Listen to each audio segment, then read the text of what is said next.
Okay, cool. Awesome. Oh, sweet. Do you want me to count down the open? Are you doing the open? Okay, I'll count it down from 5 if that's okay. Okay. So it's 15.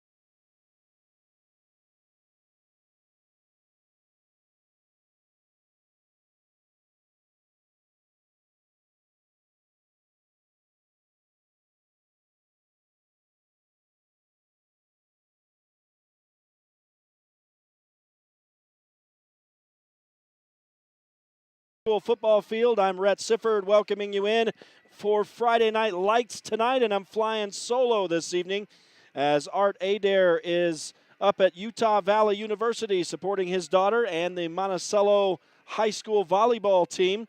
And I think as a father, that's a very noble endeavor. That's what you got to do.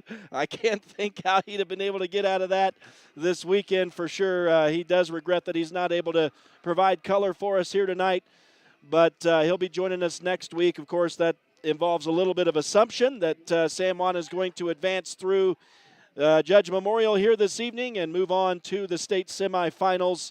I think that's a pretty decent prediction, but obviously there's a reason why we play the games tonight to the San Juan High School football field. Beautiful evening in Blanding as the two-time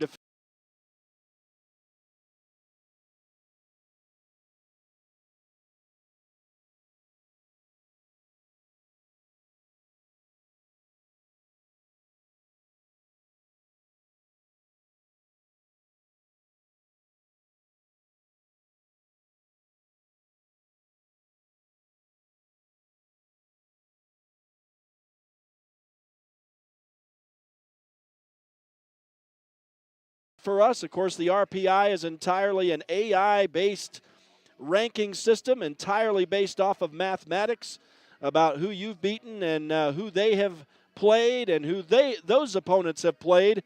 And so there's a lot that factors into it, but it's entirely mathematical. Doesn't take into account strength of schedule or any other factors, any other human factors that you might assume. It's just entirely mathematical. But with the mathematical RPI standings, it's going to be the number 1 versus number 8 team here tonight. And Judge Memorial had to actually perform to get to this place. They had to win their first round game, and that was last week against a team that we know very well, the Grand County Red Devils, a 29-17 win for the Bulldogs over Grand County last week. So that's how they got to where we are this weekend. San Juan, of course, enjoying back-to-back byes. I don't know if you'd say enjoying because it might get you out of your rhythm a little bit. But at any rate, they did have 2 weeks off. That's an anomaly. I don't think I've ever witnessed that in all my years of covering football down in southeastern Utah. But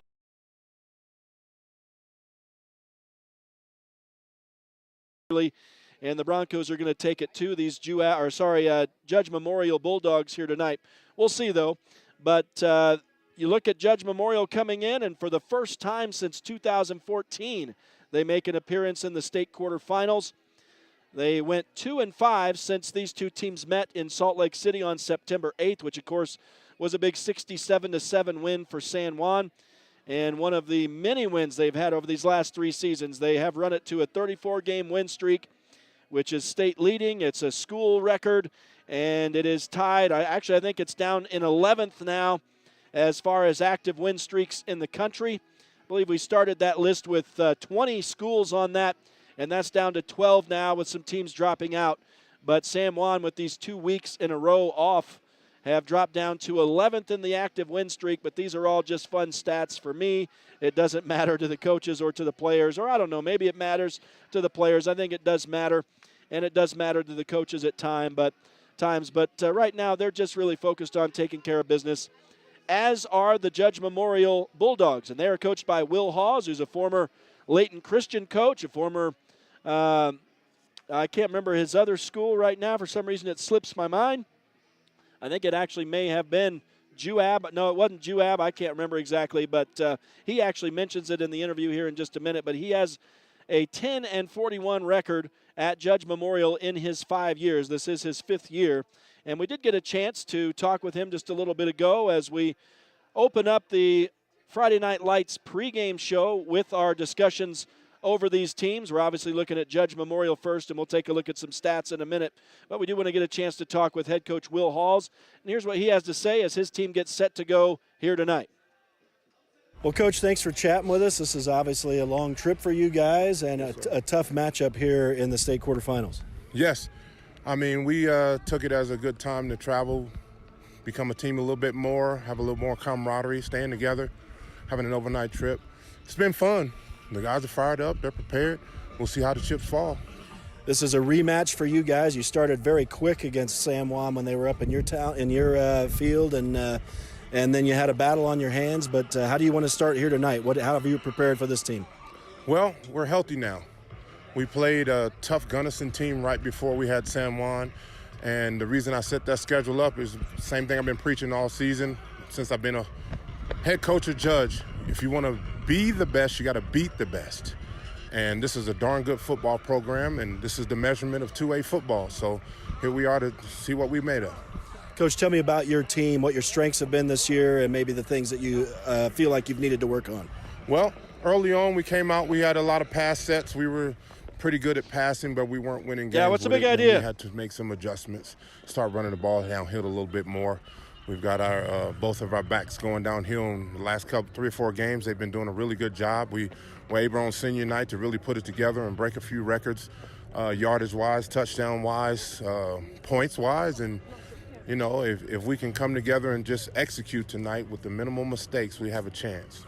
Well, it's interesting. Championship teams that want to win, have to become different, not only as the season goes along, but as the game goes along. And I hear you talking about adjustment. Yeah, adjustment is basically playoff time. It's not the regular season. Whoever wants it more is going to win that game. Doesn't matter scheme, doesn't matter strategy.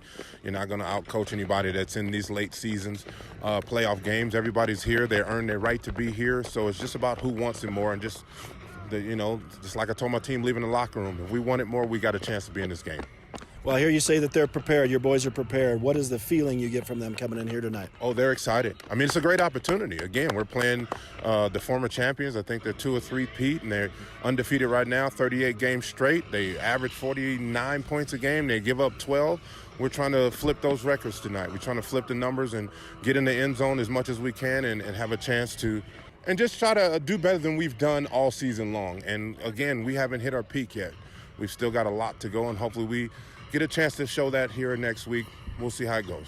And it's football, so it's fun. It's about having fun as well while you're out there. No, that's the main thing. If they're not having it fun and they don't have a great experience, then what's the point? You know, like I told them leaving the locker room, it's not about the wins and losses. It's about this program taking a turn tonight and let the chips fall where it may. Awesome, Coach. We appreciate it. Good luck. Have fun out there tonight. Hey, thank you guys for coming out and covering this game. We love it. Hey, go Utah football.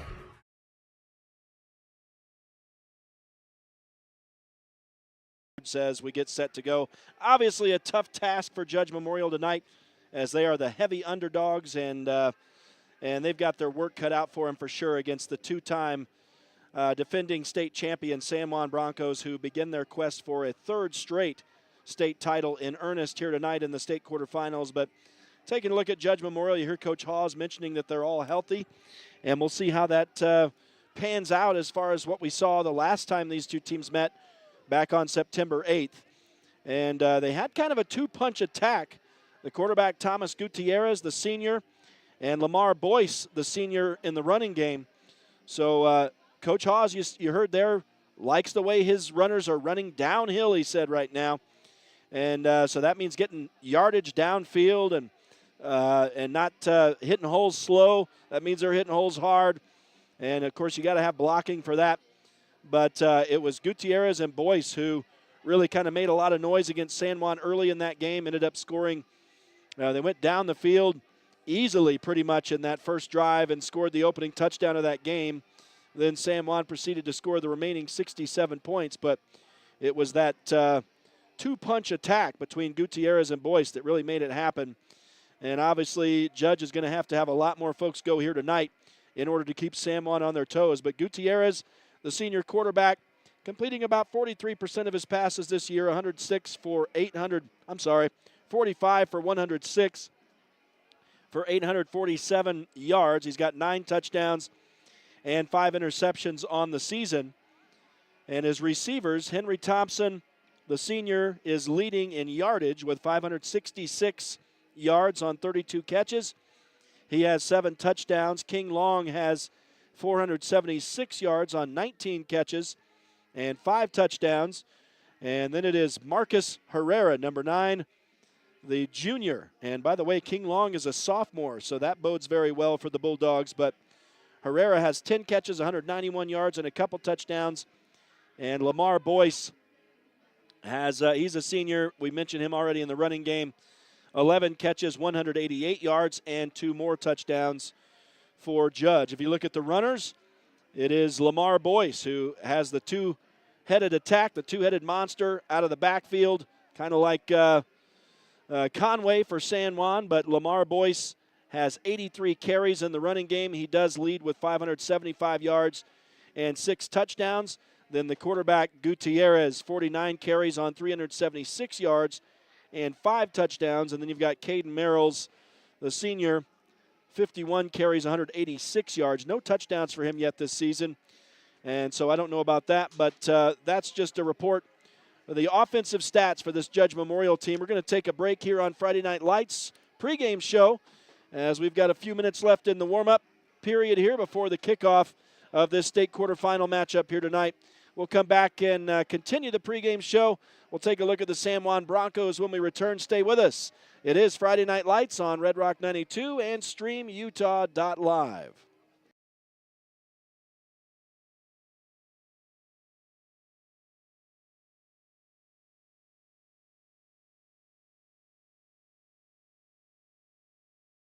Life is a series of cherished moments, filled with milestones that define our journey. Moments of love, joy, and shared experiences. Each moment contributes to our story. As each chapter unfolds, our experiences shape us, defining who we are. When it's time to celebrate a life, ensure your loved ones are remembered with the grace, dignity, and individuality they deserve. San Juan Mortuary, celebrating life, honoring memories, transcending tradition.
Blue Mountain Hospital, we're thrilled to welcome Cade Lyman, Dane Lyman, and Brian Kirk, joining our unparalleled team of healthcare professionals.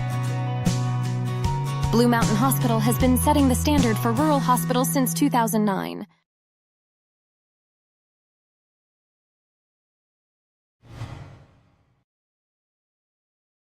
Judge Memorial Bulldogs here tonight as we welcome you in to the Friday Night Lights pregame show. I'm Rhett Sifford here tonight flying solo. Art Adair is at Utah Valley University supporting his daughter and the rest of the Monticello Buckaroos at the 1A state volleyball tournament. There's a lot of volleyball going on up there, and he's done a great job today keeping me updated on scores and all the things that have been happening up there, and we're, of course, going to look at those scores at halftime. But right now we're going to talk about the San Juan Broncos coming in, and just so much to talk about this team. Of course, they've got the 34-game win streak going on, which is state leading and a school new record. It is also third in the state all-time. And San Juan just continues to add wins. Of course, this year they've outscored their opponents by an average of 50 points to 12. And you heard Coach Hawes giving the Broncos a lot of credit, a little bit of extra games in there from Coach Hawes. He said 38 in a row, but it is 34.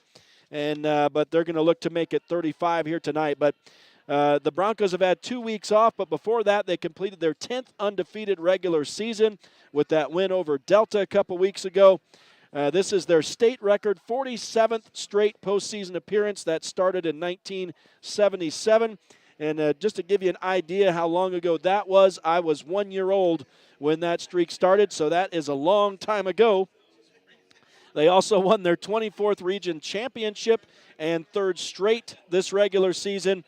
And they are tied coming into this postseason for the 10th most playoff wins in state of Utah history at 66. So, of course, they're looking to make that 67 here tonight. And if you want to talk about more numbers, how about Barkley Christensen? In his 7th year as head coach of the San Juan Broncos, he now sports a 60-19 record. So his 60th win of his coaching career here at San Juan High School against Delta a couple weeks ago. So I know 60 is not good enough. I know he wants more. I know he just wants to take care of business here tonight on his home turf. We did get a chance to talk with Barkley just a little bit ago, and here's what he has to say, getting back to football and getting back to the state tournament here tonight against Judge Memorial.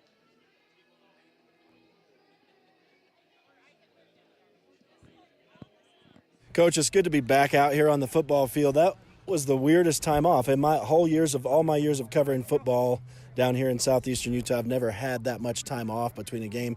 It's almost like a new season starting here today. Yep, that's the feeling I've had is like the season ended and this is week 1 again.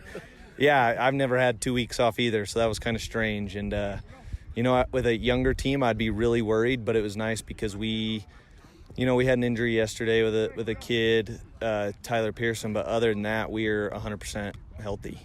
So we've got everybody back.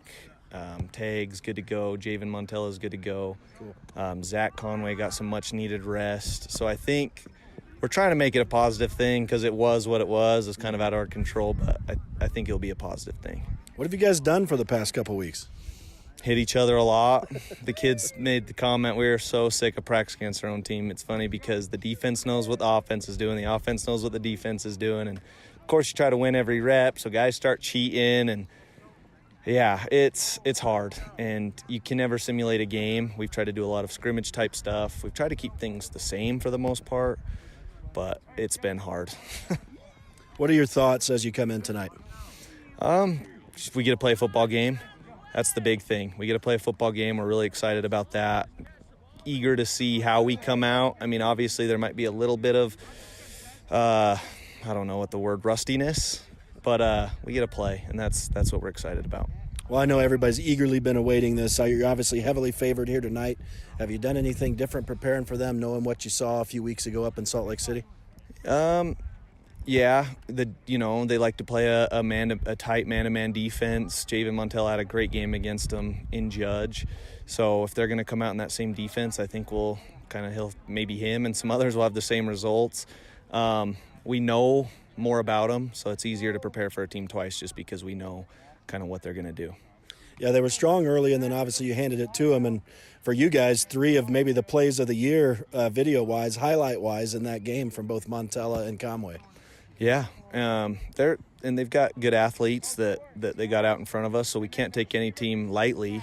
Guys got to step up and make plays, and I just hope it doesn't take 4 quarters to figure that out again after 2 weeks off. Well, I know your method is to start fast, and so we look to see you do that tonight. Yep, that's what we hope to do. Like I said, if you see some early miscues, which I hope we don't, I'm going to try to this is me reminding myself to relax because, like you said, it almost feels like a week one again, and we know how week ones go. So, but maybe not. Maybe they just shoot out of a cannon because they're fresh and ready to roll. So, I don't know. I'm interested to see, just like you guys. Well, and it's like you said, it's football. You're back on the football field. It's really all about fun as well. It is, and they're so excited to play again. So grateful for the opportunity. The goal is to have 3 weeks left to have fun. Yeah, man, good luck tonight. We do appreciate you chatting with us. Have fun out there, and we look to see you advance. All right, thank you, guys. National anthem. So we're going to go ahead and take a quick break, and we'll come back to conclude the pregame show in a moment.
Can you see?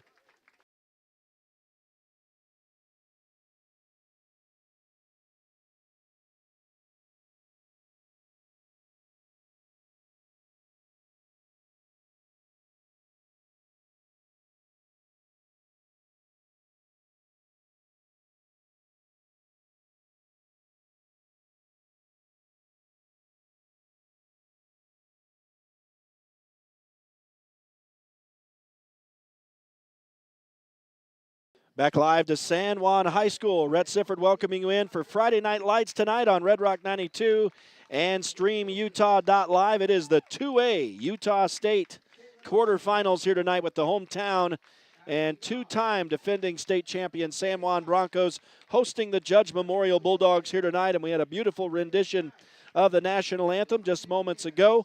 The captains are going to come out and meet at midfield momentarily. We'll see who's going to get the football to start us off here tonight. But we continue the pregame show now, taking a look at the San Juan Broncos. And what else can you say about Parker Snyder and Zach Conway? You talk about a two-headed monster. This has really been the attack of San Juan this year. And again, you really don't want to slight the linemen, but of course you have to have the line play. You have to have the blocking. You have to have the line winning on defense in order to win football games. So you got to give them all the credit. But Parker Snyder this season, 154 completions on 211 attempts. That is a completion rate of 73%. And he has 2,463 yards on the season so far. 32 touchdowns for Snyder, 4 interceptions on the year. So it's been an amazing regular season, obviously, for Parker, and he looks to add to that here in what we hope is going to be 3 games in the state postseason. The coin is on the turf, and let's see what's going to happen here. It looks like San Juan has won the toss, so if that's the case, from what I can see by the ref talking with Parker Snyder, my guess is going to be the Broncos are going to receive the opening kick. And that wouldn't even be a guess. That would be a no-brainer, and they will. So San Juan will start exactly as they like to plan. They'll be getting the football first here tonight for a quick start. Zach Conway in the running game this season, 111 carries, 1,164 yards, and 23 touchdowns. Parker Snyder has 69 carries, 628 yards, 12 TDs. In the receiving group, Jake Ivins, 44 catches, 628 yards to lead the Broncos. His 7 touchdowns is second to Javen Montella. Nice to have Montella back in the roster tonight. We'll get to him in a minute. Pardon me. Brigham Nielsen is the second receiver as far as yardage goes. 31 catches, 548 yards, and 4 TDs. Zach Conway out of the backfield, 22 catches, 436 yards, 5 TDs coming into the postseason. Now Javen Montella, we've missed him, 19 catches, 380 yards, and 8 TDs. And Anthony Doan, I guess if Coach Christensen said everyone's back, we might see Doan tonight. He's got 19 catches, 224 yards, and has missed a bunch of games. He's got 3 touchdowns, and you've got Keaton Ivins, 8 catches, 139 yards, and a TD. Trace Bennett, 7 catches, 88 yards, 2 TDs. And unfortunately, you heard Coach Christensen say the Broncos are going to be missing Tyler Pearson tonight and possibly for the entire postseason.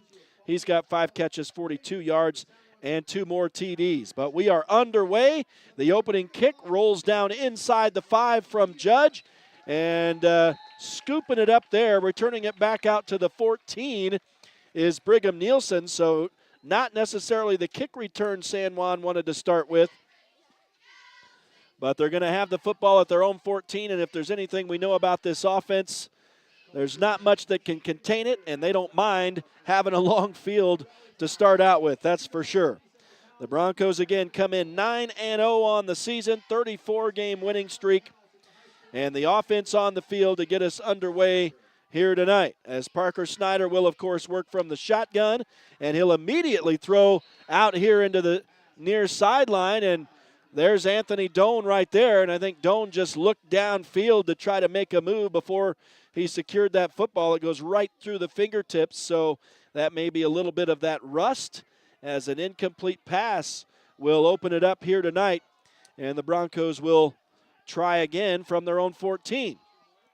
Parker Snyder from the shotgun will fake the handoff to Conway, keeps it himself, goes off right tackle, and it takes a big hit at the 20, but he will pick up 6 yards for San Juan on the right side. So that'll bring up a 3rd down and 4 as the Broncos move it out to the 20. So here's a big 3rd down early on. You know, the Broncos don't want to get stopped right here on their first possession. They'll go to the air. Keaton Ivins makes the catch, and they will move the chains, as it's going to be a pickup of 7 yards on a nice pass to Keaton Ivins from Parker Snyder, the first completion of the night. So 1st and 10 for San Juan. And Snyder starts 1 of 2, and now right up the middle they go with Zach Conway, and the monster goes across midfield for a long run. And let's see, that started, I believe, at the 27. So that is 23, looks like a 26-yard run to start it off. And now they'll go to the air again. Keaton Ivins makes a catch over here on the near side, and right now with this hurry-up offense, you can see where I miss Art Adair. He's my second set of eyes for sure. It's a little bit tougher flying solo, but a 9-yard catch here by Keaton Ivins, so 16 yards in the passing game, and they'll go quick again. Snyder finds Conway on the left side this time, and it's going to be, let's see, where was that? They have the ball marked way back at the down marker did not move, so I think that may be a loss of 1 on that pass to Conway. And now they've got 4th down, but I don't think that's correct either. Let's see. It's not going to matter as Conway runs over a couple defenders and gets down inside the 30 to the 28, and that's a pickup of 12. So a couple of nice runs from Zach Conway. And the Broncos, you talk about hurry up. It is seriously hurry up, and I think Judge Memorial is going to have to call a timeout. They will indeed. The Broncos just running over the Judge defense right now, and the hurry-up offense is a big factor in that, and so they will call a timeout with 10-12 to go to try to settle this thing down and get regrouped here a little bit as the ball is now down inside their 30. So some big runs right there from Conway, up to 38 yards rushing on this drive. And let's see, Parker Snyder, 15 yards passing, and he is 3 of 4 now as this timeout will come to a conclusion. Again, 10-12 left in the opening quarter. It is a 1st and 10 for San Juan at the Judge 28-yard line. So the Broncos on the move. This drive started at the San Juan 14. And they faced a couple third downs and have converted so far. Here's Parker Snyder dropping back to pass. Now he has to scramble. He's going to be pulled down from behind by his jersey, and it looked like maybe a little confusion on a pattern here. Anthony Doan, I think, may have been the intended man on that play, but maybe some confusion on the pattern, and now we've got an injured Judge player who is down and holding his knee right at the 25-yard line. And that appears to be big number 54, Aiden Greenwood, the defensive end, the 6'3", 215-pound junior for Judge. So we've got another timeout on the field here. Just under 10 minutes now to go in the opening quarter. We're still scoreless. San Juan with the first possession of the night offensively. They're going to face a 2nd down and 10 as Snyder scrambled back to the line of scrimmage to avoid a sack on that play, but the play did not develop as the Broncos wanted. They did want to throw that ball down toward the goal line, but were unable to do that. And so we'll see what they do. They've had a chance to discuss it now with the injury timeout, so they've got an opportunity to regroup as well. And now on a 2nd down and 10 from the Judge Memorial 28, the Broncos will try again. As Snyder working from the shotgun, as Conway to his rear and right. There's a little slot back man. There's a little play action in the backfield. Now they'll throw complete to Jake Ivins, and he'll spin his way down to the 10-yard line. That will be a pickup of 18 on the longest passing play of the night so far. And Ivins' first catch, but it looks like it's coming back on an illegal man downfield. So never mind about that. I've got to scribble out some stats here, as that play will come back on a penalty. And it looks like maybe for breast cancer awareness, they've got the pink penalty flags here tonight. Hot pink penalty flags. And it will be ultimately a 5-yard penalty on San Juan. 2nd down now and 15. And now they'll throw over to the near side here. And down the sideline goes Javen Montella, and into the end zone for the first touchdown of the night. And it's going to be a 33-yard touchdown pass. So let's forget about the 18 yards that came back. It's a 33-yard touchdown run. And I'm sorry, that was not Javen Montella. That was Trace Bennett, pardon me. Trace Bennett wearing number 21. It has been a couple weeks off. And so I forgot, I mixed up the numbers there in my brain. And now Trip Palmer on, I do remember his name, set to kick to add the extra point here. The hold is down by Parker Snyder. The kick is a beaut, and it's right through. So it's a 33-yard touchdown catch for Trace Bennett. Impressive start for San Juan as they run it downfield. And very quickly, the drive starting from their own 14. And it's a 48-yard passing drive and a 44-yard running drive for the Broncos. So let's see, that is 91 yards on that drive. 91 yards. I don't know how many plays.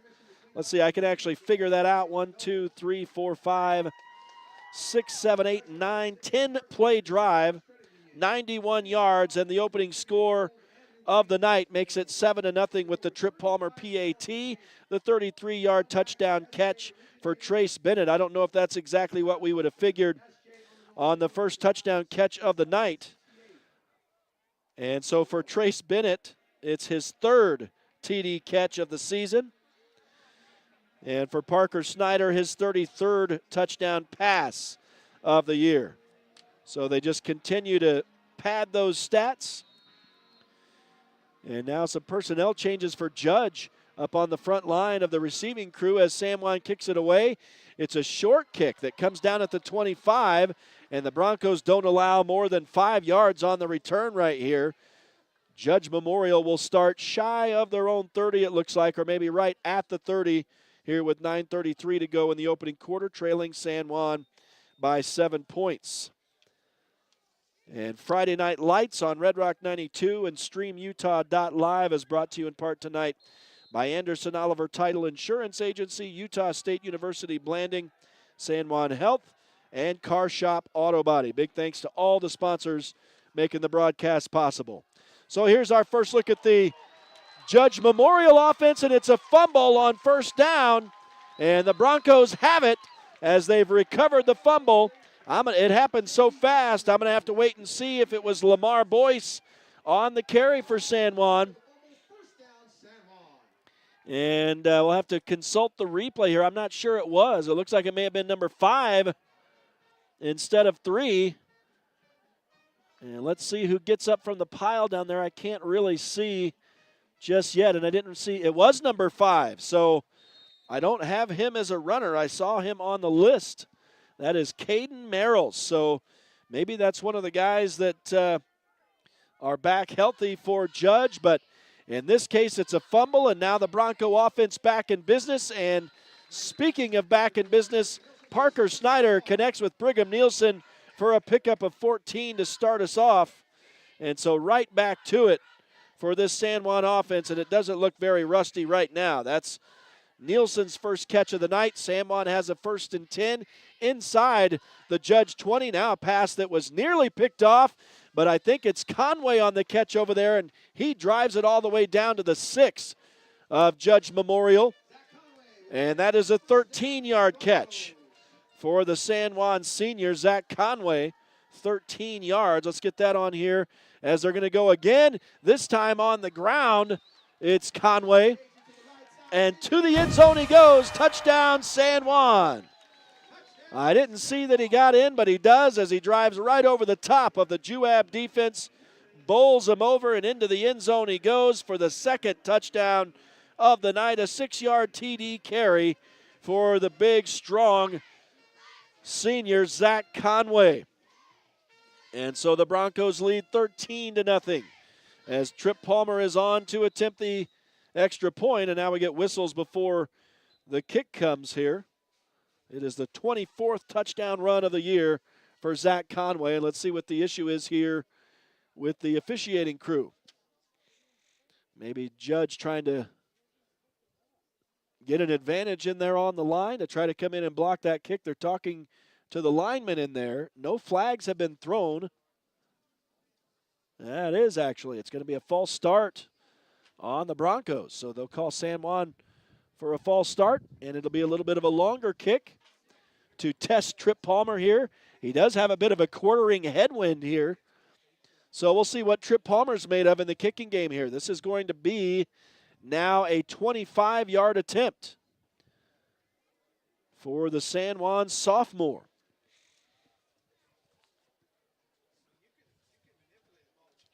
And let's see.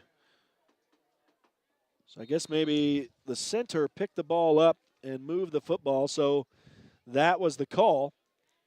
And now it's a bit disjointed as the Broncos don't snap the ball, so this time the center, Taylor Black, does not snap it. Judge comes in and gets called for an offside. So guess what?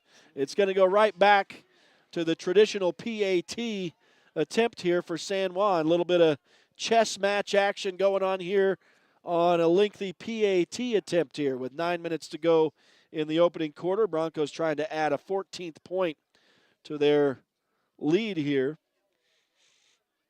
I was kind of looking forward to a 25-yard attempt there, but I guess now we're going to get the traditional 21-yard attempt from the 11-yard line is where Snyder is set up for the hold. I think we're ready. We'll see what Taylor Black does on this play. Nice snap, nice hold, beautiful kick, and it is 14-0 with exactly 9 minutes to go in the opening quarter here tonight.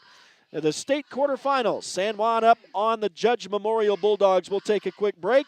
Stay with us. It's Friday Night Lights on Red Rock 92 and StreamUtah.Live.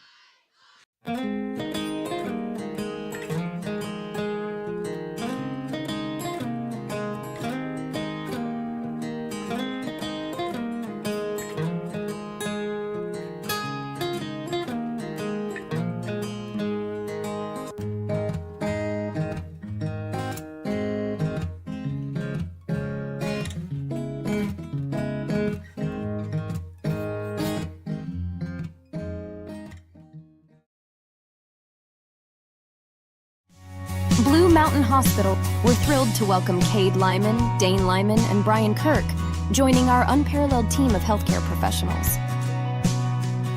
Blue Mountain Hospital has been setting the standard for rural hospitals since 2009.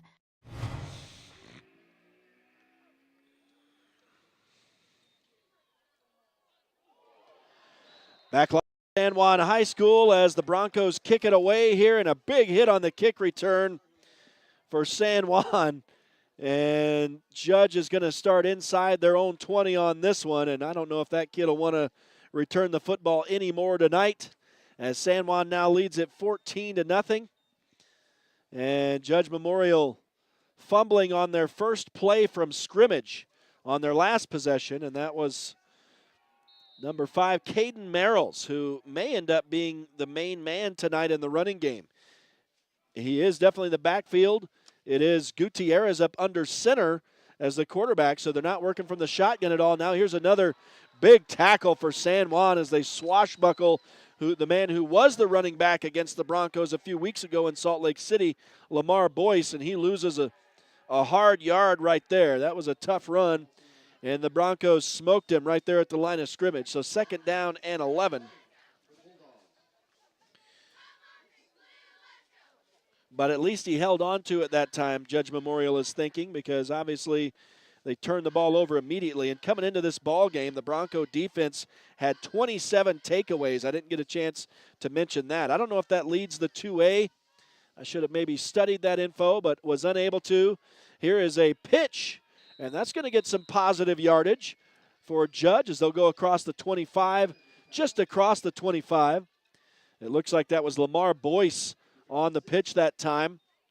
So he picks up, let's see, that was a 7-yard pickup because he lost 1 on the first play. So 6 yards net right now for Boyce. A big 3rd down for Juab here at the Judge Memorial, as from their own 26-yard line. Hey, it's the same letters to start off with. Now Gutierrez is going to drop back, has Conway in his face, and just throws it away on the near sideline over here out of desperation.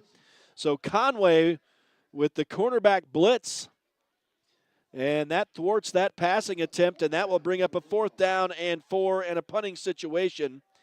And actually, I'm not 100% sure that is Gutierrez as the quarterback. I need to check a number there, but at any rate, it is an incompletion to start the night for that QB, and Judge Memorial is going to be forced to punt it away here, down by 2 scores already, and still 8 minutes left in this opening quarter. Little hard count. Now the snap bounces to the punter, and he's going to kick it almost into the crowd. He kicks it over here to the cheerleaders, as that's Ricky Bird on the punt, but it's not going very well for Judge here, as that's going to be a very short kick. In fact, that's only about a 5-yard kick, and so the Broncos don't need any help here tonight, and they're going to get some help with some good field position. They'll start from the Judge Memorial 26-yard line, leading 14-0. And we'll see this Bronco offense once again. And so Snyder, of course, continuing to work from the shotgun. Conway to his right, as they'll snap the ball on 1st down. Parker fake to the left, now throws back to the middle in the back of the end zone, and catching the ball is Keaton Ivins, but he was shoved out of bounds before he came down by the Judge defender, Sean Irwin. And so the pass is incomplete. That would have been a touchdown on 1 play, but instead the incomplete pass brings up 2nd down and 10 from the Judge Memorial 26. That was well designed. I love the fake to the far side and then the throw back to the middle. This time Snyder will throw to the left side and completes it to Jake Ivins. It's going to be a short yardage play, trying to set up a little bubble screen out there with the wide receiver crew. And the blocking, Judge Memorial broke down the blocking and got in there to stop Jake on that play. So a couple-yard gain on that pass. That's Jake Ivins' 2nd catch. I did not mark down his first one, so I'll have to find that. Now Snyder will hand off to Conway, and this time Judge Memorial is going to stop him as Conway tried to spin away from a defender, But making a stop here at the line of scrimmage was Aiden Greenwood, and no gain on that play. So that's the first run for Conway, no gain, and now we're down to 7 minutes to go in the opening quarter, 14-0, and now a great job by the San Juan offense to not jump on the hard count. They draw Judge Memorial offside, and that'll give them at least a free 5 yards. The down indicator is marked at fourth down, so that was a failure to convert on third down with Zach Conway running. And let's see what the Broncos draw up on fourth down here. Fourth down and short now. Fourth down and 3 after that Judge penalty. And now they will fake the handoff to Conway. Jake Ivins is wide open, and he goes into the end zone for a 19-yard touchdown catch. And that makes it 20-0, 6:57 to go in the first quarter. A 19-yard touchdown catch for Jake Ivins. 2 passing touchdowns on the night now for Parker Snyder. And he's 8 of 10. We'll see if Trip Palmer's able to stay perfect here and add the extra point, make this a 3-touchdown lead. This game has not started the way it started up at Judge Memorial in Salt Lake City on September 8th. The Broncos have jumped out to the 3-touchdown lead. Palmer does indeed add the PAT, so he is a perfect 3 of 3 to start the night. Make it 21-0, just under 7 minutes to go in the quarter.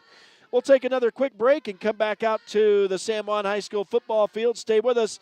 It's Friday Night Lights, coverage of the 2A Utah State quarterfinals on Red Rock 92 and StreamUtah.Live.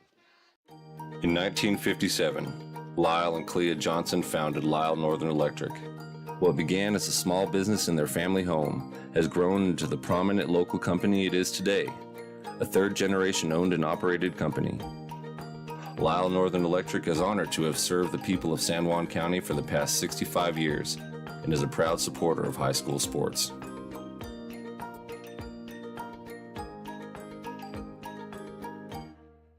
Lights on Red Rock 92 and StreamUtah.Live. We do welcome you in. Rhett Sifford flying solo tonight.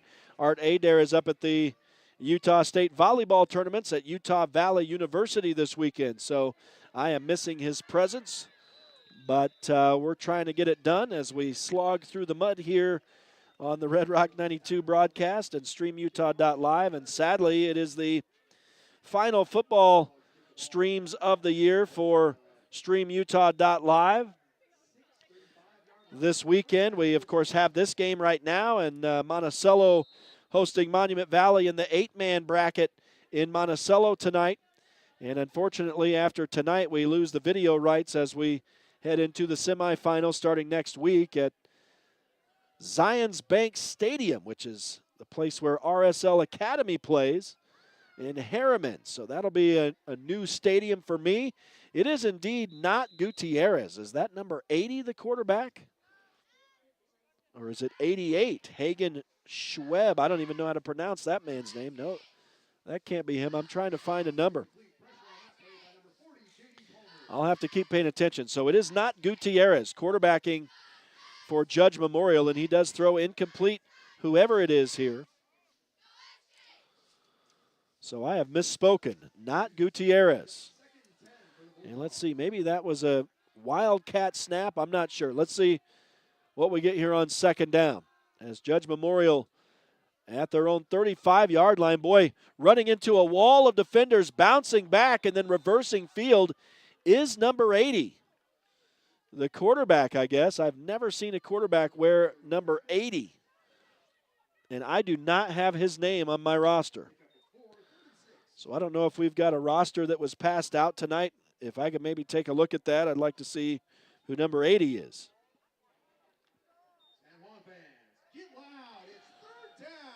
And it is third down for Judge Memorial. That was a 4-yard pickup for the quarterback. And now working from the shotgun on third down. They'll go up the middle on the ground and not much, maybe a couple yards off right guard.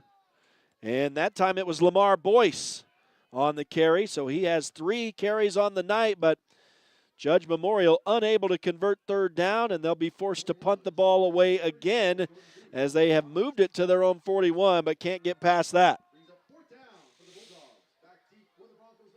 And so it's Branton Bethea back to receive for San Juan, but he's not going to get an opportunity here as the snap is on the ground again and muffed by the punter. The Broncos will recover it inside the Judge Memorial 20, and they'll be starting at the 19-yard line. And they do not have a number 80 on the roster that I was given here either, so I have no idea who their quarterback is. So we may have to find that out at halftime. Although the way things are going right now, it looks like the second half is probably going to be a pretty quick affair. As the Broncos will start now at the Judge Memorial 19 after a muffed punt snap. The snap was bad, the scoop was bad, and the Broncos recovered it at the 19, and now we've got a little question. The referee's blowing this down. It's a dead ball, false start foul against San Juan. The Broncos are going to have to get some yardage to work with somehow, so they'll commit the false start here, and that'll give them 5 extra yards to work with back at the 25-yard line. They'll hand off to Zach Conway. He follows a big block and gets a nice run. That's a 5-10-yard run for Conway. And he followed the sizable body of Tague Palmer that time on the block. And now they'll go hurry up. Conway again rumbles down inside the 5. It'll remain to see where they spot him. Looks like at the 3. A pickup of 17 yards and a 1st and goal for San Juan. So the Broncos making it look super easy against the Judge Memorial defense so far. Up 21-0. 5:07 left in this opening quarter. Now we've got a timeout on the field. Maybe somebody's shaken up. No, it's going to be a penalty on Judge Memorial that'll be declined by San Juan. So now they will spot the ball at the 3. 1st and goal for the Broncos, trying to make it a 4-touchdown lead. As Parker Snyder brings them to the line of scrimmage. It looks like Conway in the backfield. I can't see who exactly that is who's stepped up off right guard behind the line. They'll hand to Conway in a huge hole on the left side. He just steps through it untouched for a 3-yard touchdown run. And the Broncos do indeed now lead 27-0, 4:58 to go in the opening quarter. That was easy as you may for the San Juan offense, as the Broncos just walk it in on 1st and goal. Just not showing any ability to stop this San Juan offense right now as the Judge defense. 2 rushing touchdowns now for Zach Conway. And the Trip Palmer PAT is no good this time. A little bit of a delay on the hold, it looked like. And so he had to stop his motion mid-stride. And then when he started again, it looks like the kick sailed wide right. So I don't know that you can fault Trip for that. But he does fall to 3 of 4 on the night. That makes it, or keeps it 27-0 with 4:58 to go in the opening quarter. We are glad you've joined us tonight. State quarterfinal coverage. Friday Night Lights on Red Rock 92 and StreamUtah.Live. The San Juan Broncos hosting the Judge Memorial Bulldogs.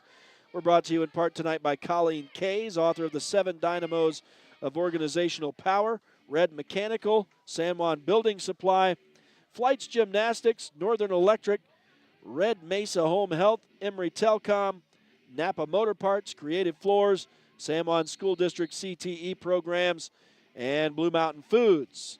As the Broncos kick it away again, and this one will roll out of bounds at the 20-yard line.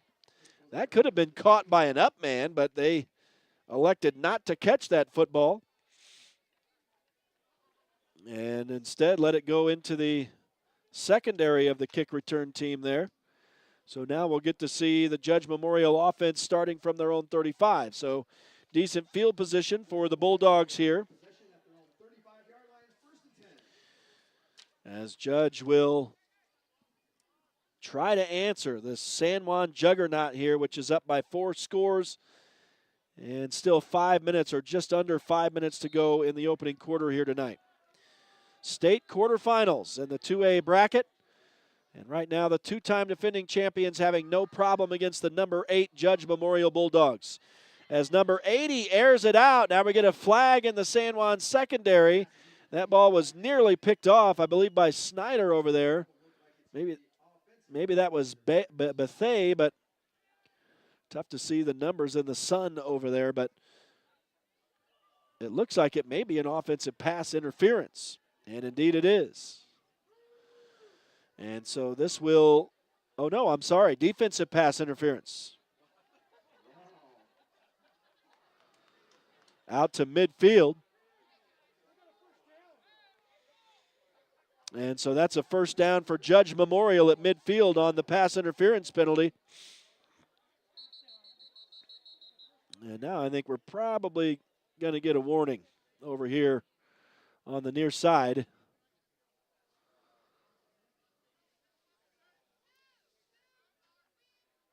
And I think that's going to probably be directed up our way.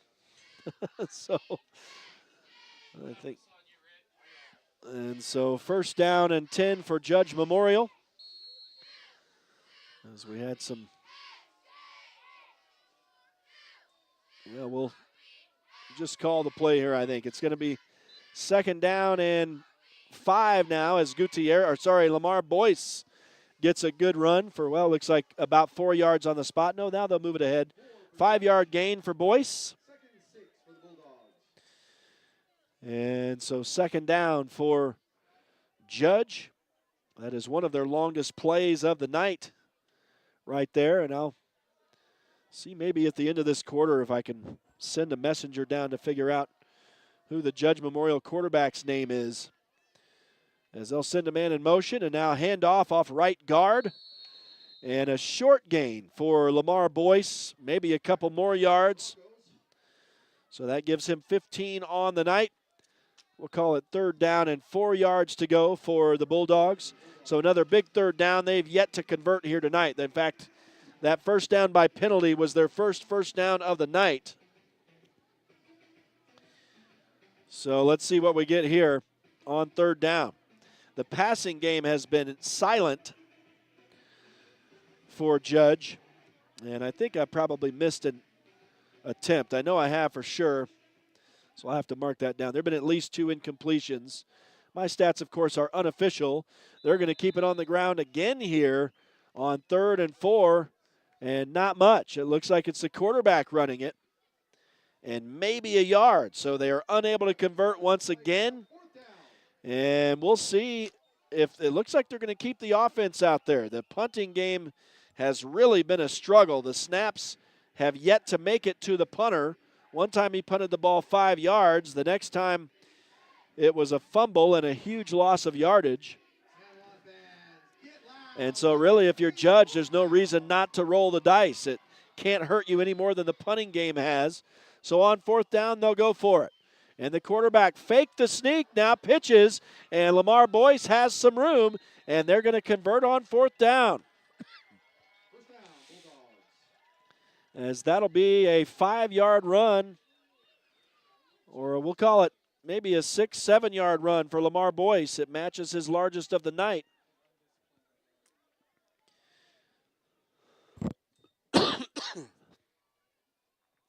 And it is a first down. That is the first earned first down by the Judge Memorial offense. And we're inside the San Juan 40 at the 37. And the quarterback will work from the shotgun. Judge trailing San Juan 27-0.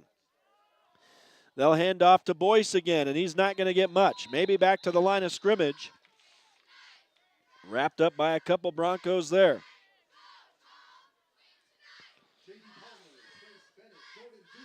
And I can't tell. I mean, it looks like 80 to me. The jersey is all squished up for that quarterback. We don't have a name for number 80.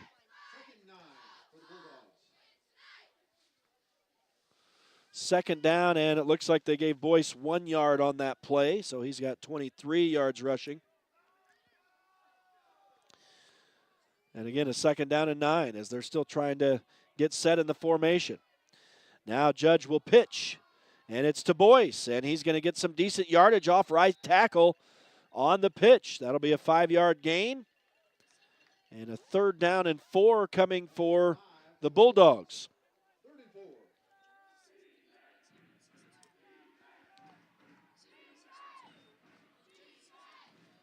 Okay, so it may be Gutierrez after all. He's wearing number 80, but his helmet has number 2 on it.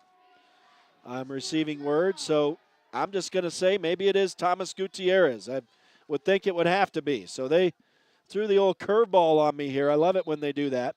Now we get a false start, I think, on Judge Memorial. And indeed, that's the case. So those 5-6 yards they got on this set of downs are going to be erased right there. So yeah, Gutierrez, who wore 2 at home, apparently wearing 80 on the jersey, but 2 on the helmet on the road. So I guess I can safely call him Gutierrez now.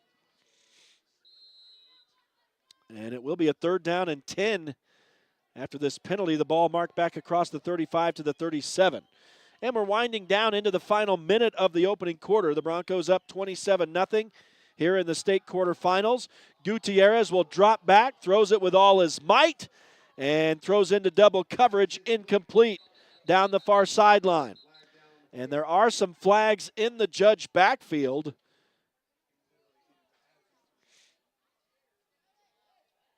Intentional, what? That can't be intentional grounding. I need to know that signal. Oh, they're roughing the passer. Wow, okay. So roughing the passer in the backfield. And so that's going to give Judge Memorial another 1st down as they inch down toward the San Juan red zone. So 2 big penalties against San Juan on this series have now moved Judge Memorial down to the 22-yard line. And this may be the final play of the first quarter. We'll see. 39 seconds to go. And San Juan up by 4 touchdowns. Here's Gutierrez, keeping it himself, running into a gaggle of players in the middle of the field. And no gain on the run. 2nd down and 10. And we'll see if they snap the ball one more time. Caleb Black on the stop for San Juan.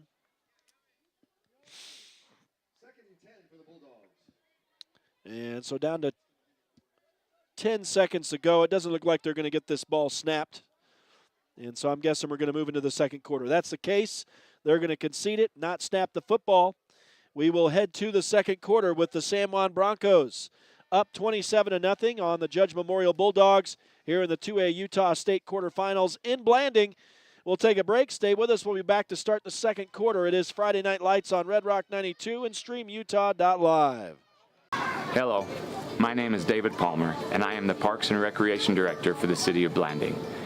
Hi, my name is Sylvia Stubbs. As a recently elected San Juan County Commissioner, We are so excited to collaborate with SJC-PAC, Coalition, and San Juan Counseling to bring parents-empowered messaging to our beautiful Wellness Center pool area. Parents Empowered is a Utah campaign designed to help parents understand the power they have in reducing the risk of underage drinking. Survey data tells us that youth perception of risk in San Juan County in all grades went from 83.6% in 2019 to 68.3% in 2021. This means our kids don't understand the damage that alcohol and other drugs can cause on their developing brains. Did you know that Utah teens reported that parental disapproval is the #1 reason they choose not to drink? Never assume your children know what your rules, expectations, and attitudes are. Here tonight as the San Juan Broncos lead Judge Memorial 27-0 as we get underway in the second quarter. And a run off left guard here goes nowhere for Lamar Boyce. As he is wrapped up, a San Juan player came out of the pile with the ball, but that won't stand. And I think maybe a gain of 1 on that run for Boyce as we're into the second quarter now. 29 yards rushing for him on 9 carries at this point. So it's been hard yardage for Judge Memorial across the board. Now they'll send a man in motion. Gutierrez working from the shotgun. Will take the snap, running the option. He'll keep it himself and get a couple yards off right tackle. It looks like he'll get about 4 on that run. So he's up to 9, but that was 3rd down. So it's a 4th and 5 now for Judge Memorial. They need to get the ball to the San Juan 12-yard line. And they've got it spotted at around the 17, in between the 16 and 17. And now the referees are discussing something. The Judge Memorial Bulldogs are in the huddle.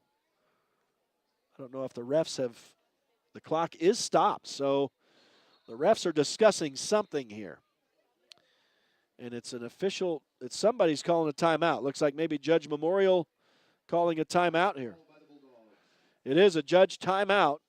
So 4th down and 5 upcoming.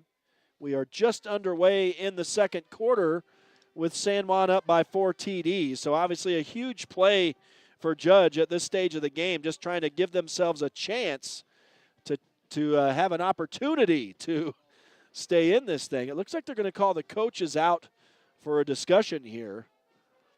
So I'm not sure exactly what's going on, and we likely won't know until after the game. But they are talking it over out there. In the meantime, we can pause to let you know that Friday Night Lights is brought to you in part tonight by Energy Fuels, Palmer Sprinkling, Precision Rehab, Lee Contracting, Desert Rivers Credit Union, Holiday Construction, Quality Auto, San Juan Pharmacy, and Canyonlands Tire. This is the first of a 2-game set tonight. Of course, it won't be a complete game, but following our coverage here tonight in Blanding, we're going to send it up to Monticello for whatever remains in the Monticello and Monument Valley 8-man quarterfinal game. Now there is a flag on the field, and I'm not sure what is being signaled here. Did somebody get ejected? I think someone has been ejected from the game, and it looks like it may be the quarterback, Thomas Gutierrez.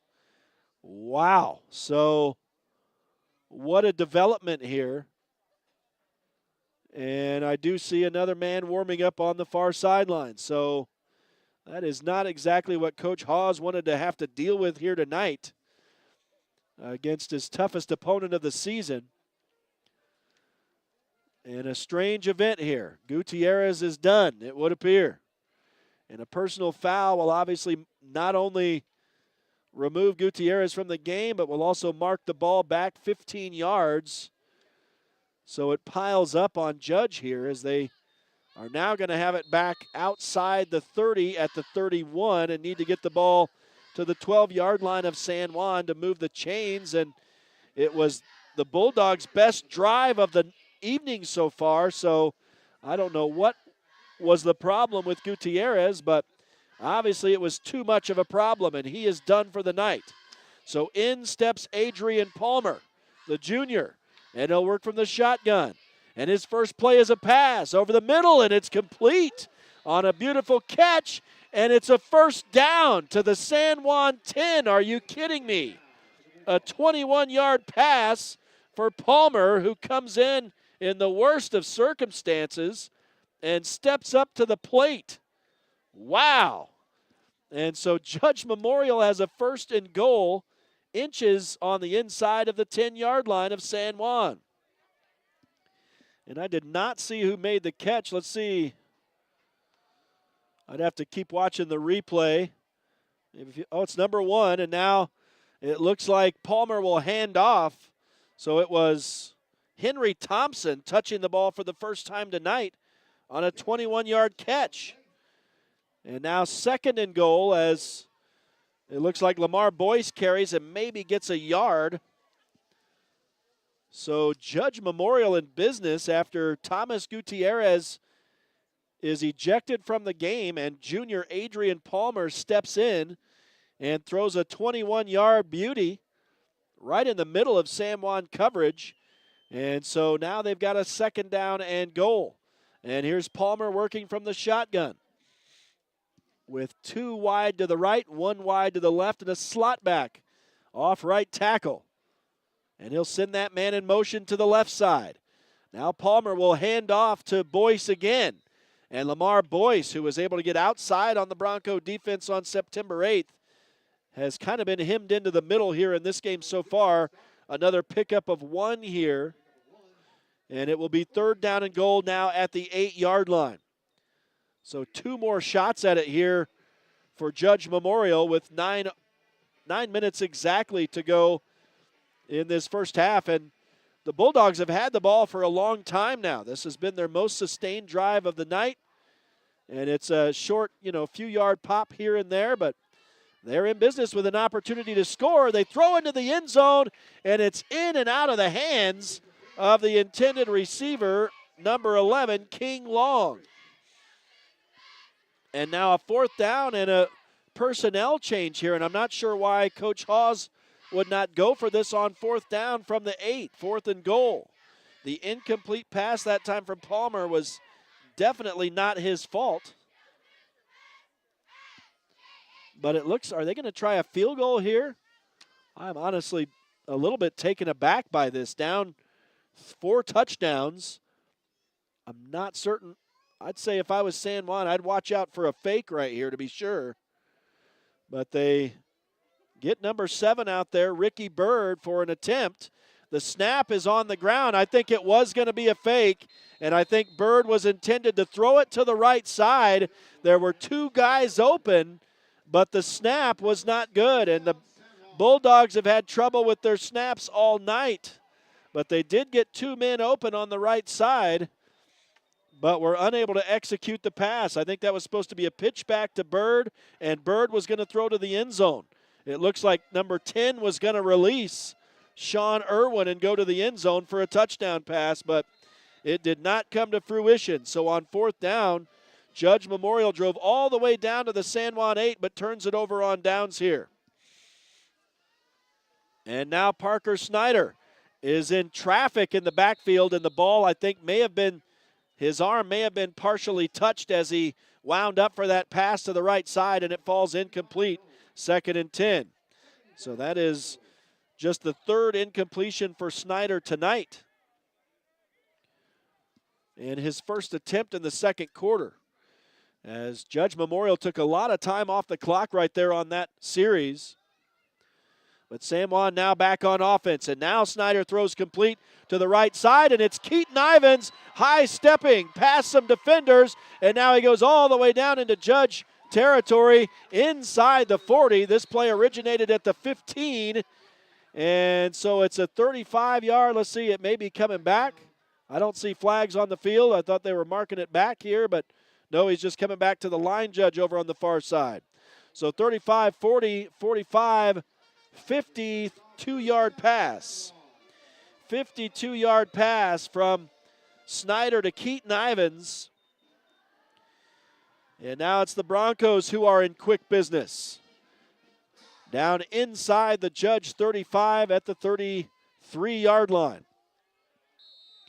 And Snyder has them to the line quickly. 2 split on either side. Play action in the backfield. Snyder steps up into the pocket.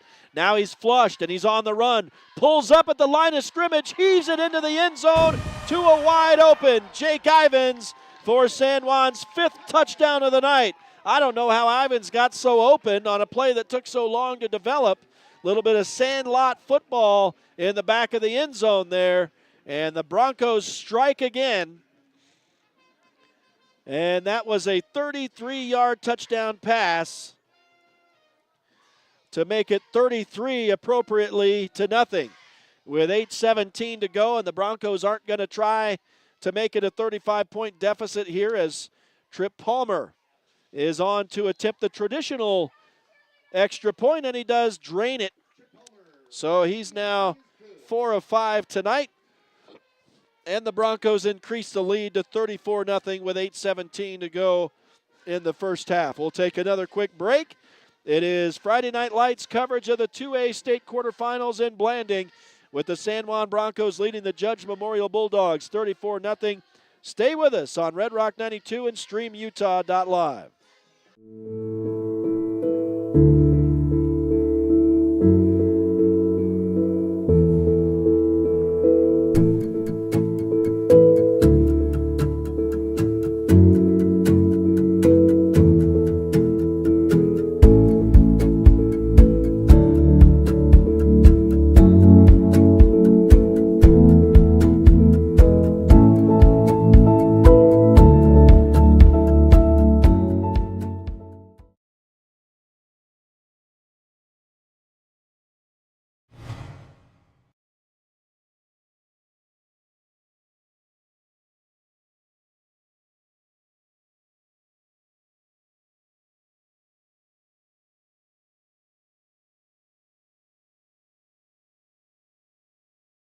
San Juan High School in Blanding. Rhett Sifford welcoming you in live for Friday Night Lights on Red Rock 92 and StreamUtah.Live. It's our coverage of the 2A state quarterfinals here tonight in Blanding, and the San Juan Broncos having no trouble as expected tonight against the Judge Memorial Bulldogs. Are up 34-0. It's been a bit of a strange last few minutes. Judge had their best series of the game going all the way down to the 8-yard line of San Juan, but then the quarterback, Thomas Gutierrez, was ejected from the game for an unknown reason. Most likely some words were said, and so a new man has come in, and he has actually done pretty well.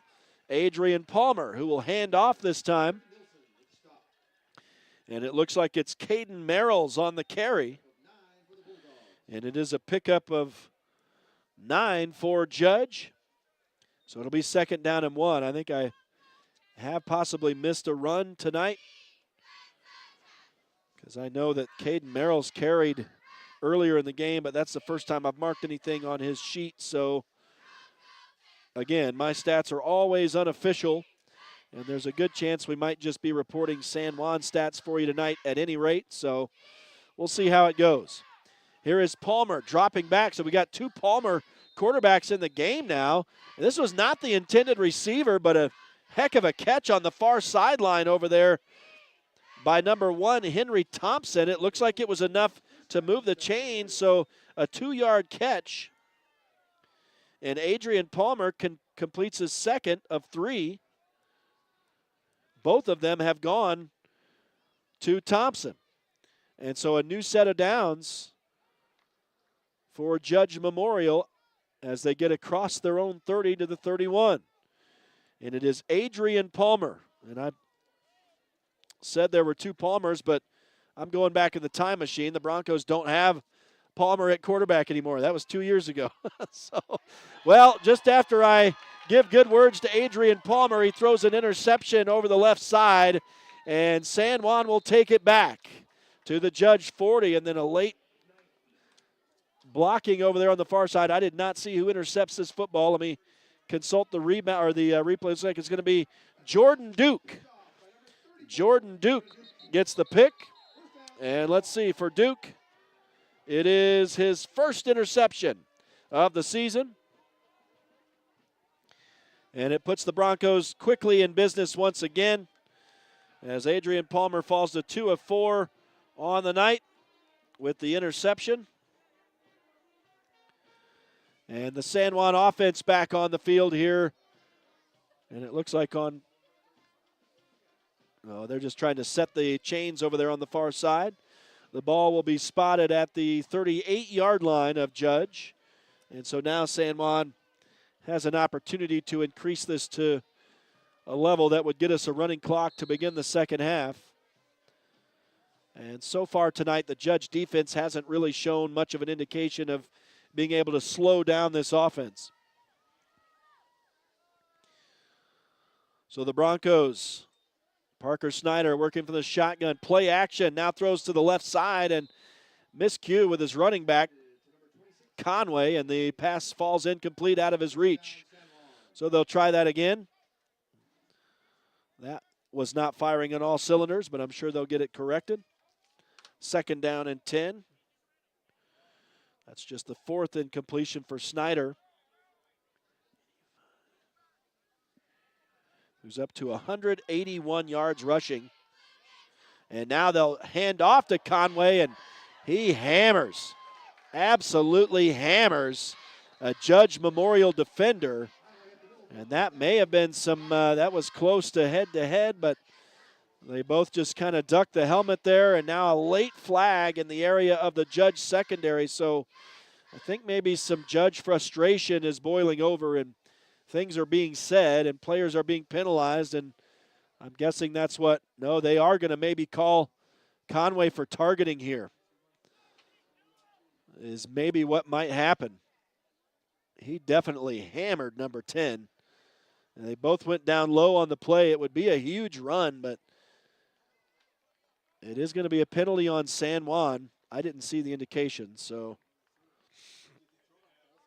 10 is just trying to recover. That's Sean Irwin On the replay, I might be able to see an indication of the penalty, but no, I think that ref is standing just outside the frame.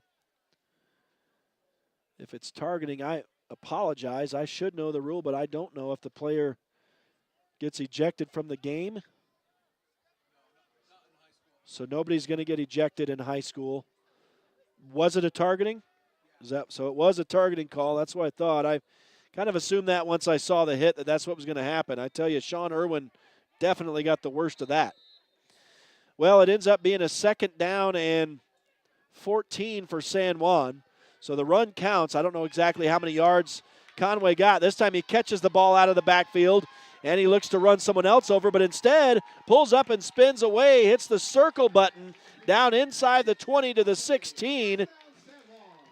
So that is going to be a 24-yard pitch and catch approximately. And Zach Conway's 3rd catch of the day. And now let's see what they draw up on 1st and 10 from the 16. Snyder goes to the air again. This time hits Brigham Nielsen. He outweights a defender, jumps over him, but he does have a hold of his leg. So that pass is going to go down to the 10. That'll be a 6-yard gain. 6-yard pass from Snyder to Nielsen. That's Nielsen's 2nd catch of the night. 20 yards for him on 2 receptions. Now Snyder working from the 10, will fake the handoff to Conway. Goes to Nielsen, and Nielsen weaves his way through the blocking perfectly and goes in for the touchdown. A 10-yard pass, but there is a flag down at the 10. So it's likely, it's being waved off. It counts. A 10-yard touchdown pass, the 4th of the night now for Parker Snyder. Makes it a 40-0 lead with still 6 minutes to go in the first half. And this is the first touchdown catch of the night for Brigham Nielsen. He has 30 yards after that catch. And let's see, for Nielsen, it is his 5th touchdown reception of the evening. Let's see, I don't think I got everybody marked here. Jake Ivins got his 8th earlier. Trip Palmer, by the way, adds the PAT, so he's 5 of 6 on the night. By the way, he came in 80%, 23 of 29, so he has increased that a little bit tonight. Let's see who else got the catches. Trace Bennett, we marked his down. That's 3 of them. I'm missing just 1. Who has the other? Brigham Nielsen, Trace Bennett. I've got Jake Ivins with a touchdown catch. That is correct. Who had the other one? We got 2 33-yarders, it looks like. So I missed a 33-yard touchdown catch somewhere. I did not mark it down. I know I called it live, but I can't remember who made that catch. And let's see. It'll be a kickoff for San Juan coming with 6:02 to go in the first half. Broncos up 41-0 now over the Judge Memorial Bulldogs. And here is the kick from the Broncos. It'll be received in the air by Henry Thompson, and he will run it back across the 30 to the 31 before being dragged down by the San Juan kick coverage team. So I think Conway probably had about probably going to need to give him about 11 yards at least on that run before the penalty last time. I might need to somehow figure out who scored that 33-yard touchdown for San Juan. This is when I really miss Art. I've missed him all night. Art definitely does a great job. Art Adair helping me out, and I truly miss him. I know he's doing an excellent job as a father, supporting the Monticello High School volleyball team up at Utah Valley University this weekend, but I will be glad to have him back for the state semifinals next weekend as Lamar Boyce tries to bounce outside on the San Juan D, but unable. He does end up getting a couple yards on a short run here. And the clock stops as Boyce gets pushed out of bounds on that play. So 2nd down and 8 from the 34-yard line on their own side of midfield, Judge Memorial. 5:49 to go in the first half. And what will be a running clock to start the second half unless something changes here. Here is Adrian Palmer, who came on in relief of Thomas Gutierrez. Throws behind Lamar Boyce on this play as he was receiving some pressure and incomplete. So Palmer came off the bench and immediately threw a 21-yard first down pass, but since then it's been a bit of a struggle. 3 incompletions, including an interception and a 2-yard completion. 23 yards passing for the junior. And it is now a third down once again and 8 to go. I noticed they've switched over from a digital down marker to the traditional, so maybe they were having some troubles with that thing. On third down, here's Palmer dropping back. He's pressured, throws over the middle. It's intercepted, and a return on the way for Josiah LaPalmer, and he goes down the sideline into the end zone as he slipped a tackle at the 10-yard line, and Josiah Palmer gets the pick six, make it 47-0 with 5:30 to go in the half. Josiah Palmer gets his first interception of the season, and it is a pick six.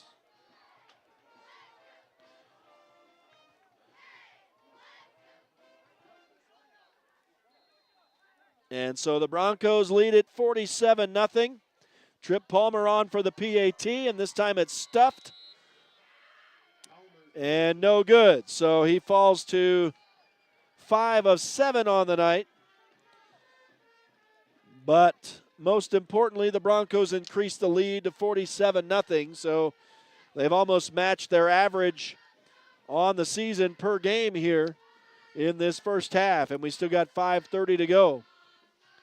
So for Judge Memorial, it just continues to get worse as the junior quarterback, Adrian Palmer, throws his second interception of the half.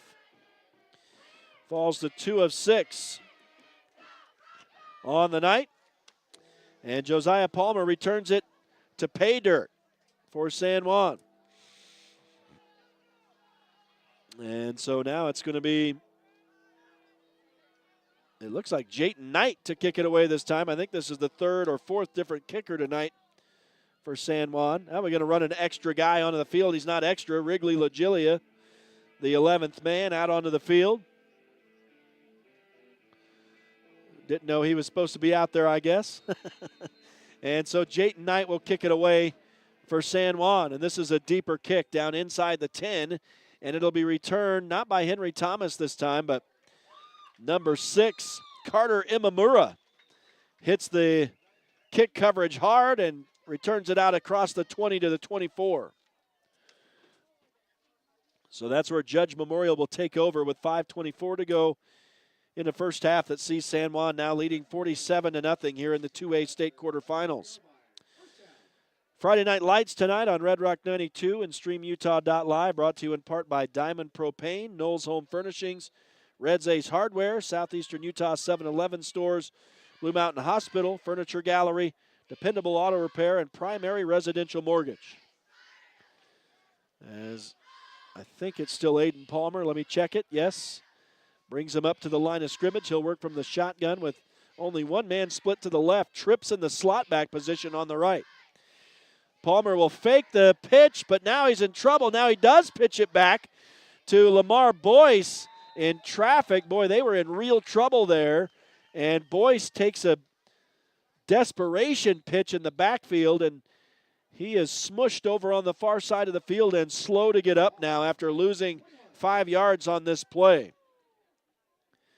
That was a desperation pitch as Aiden Palmer was just trying to save his own life. And it's Trace Bennett on the tackle right at the 20, and Lamar Boyce still hasn't shown a whole lot of movement over there at the 20 on the far side of the field. They've got the trainers out there now, and so I think it looks like they're working on his leg. We'll step aside. We'll take a quick break and return to the San Juan High School football field. 5:09 left in the first half tonight of the 2A state quarterfinals. San Juan Broncos leading the Judge Memorial Bulldogs 47-0 Friday Night Lights on Red Rock 92 and StreamUtah.Live. San Juan Credit Union. Your money, your future, your credit union. We have branches available in Blanding, Monticello, and Bluff. Come on down and see us.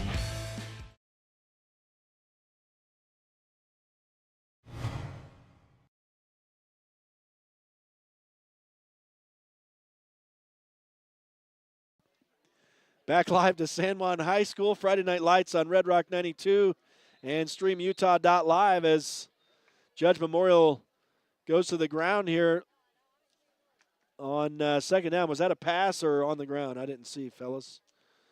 I think it was on the ground maybe. We might just give that yardage to Lamar Boyce. I'm not sure. As he picks up 5. Well, we get a chance to see it here on the replay. It was a handoff. Oh, no, it was a play action. Adrian Palmer kept it himself and ran it for 5 yards. Actually, it would have been 7. So that's his first run of the night. And now he steps up under center on 3rd down and 8. And actually, yeah, it is Palmer. He pitches it forward. That's a forward pass. But they're going to say it was a backward lateral. Looked to me like it was forward. But they'll oh, yeah, that would be an incomplete pass. That's correct. So once it's a turf, that's an incomplete pass. They're fortunate that was not a backwards lateral because otherwise it would have been a fumble. And so that's my confusion. My apologies. The pass incomplete. So it's been tough sledding for Adrian Palmer since he threw that 21-yard pass to give the Bulldogs a first down inside the San Juan 10. That was their only bid to score tonight. Now they're going to be forced to punt it away. This time the snap makes it all the way back to the punter. So that is a first this evening. And now the Bulldogs, number 6, Imamura, dances with the football down to the 40-yard line, and they'll finally down it right there. So the Broncos will start at their own 40 here with exactly 4 minutes to go in the half, leading Judge Memorial by 7 touchdowns. It's 47-0.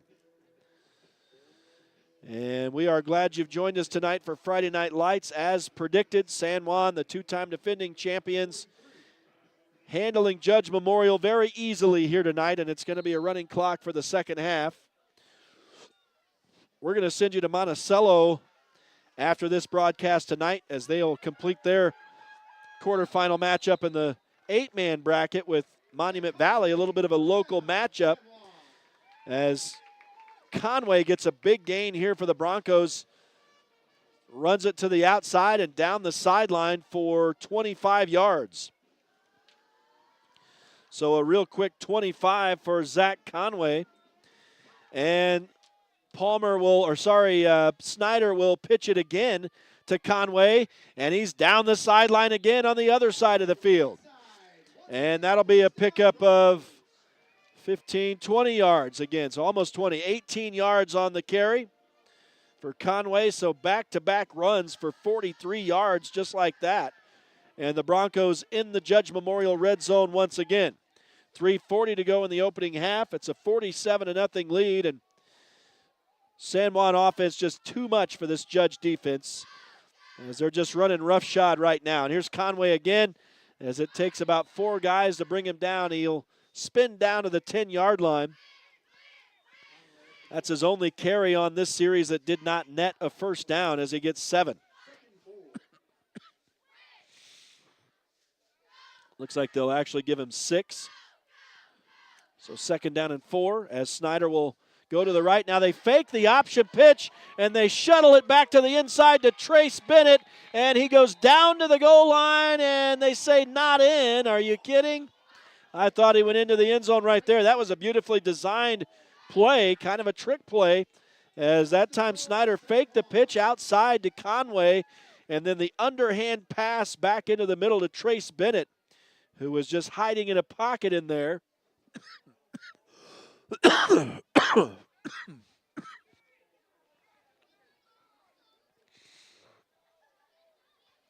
And now Snyder will pitch to Doan.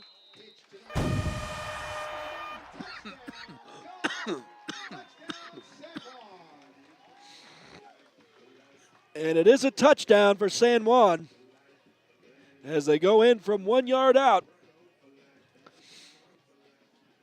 And so that increases the lead to 53-0. As the Broncos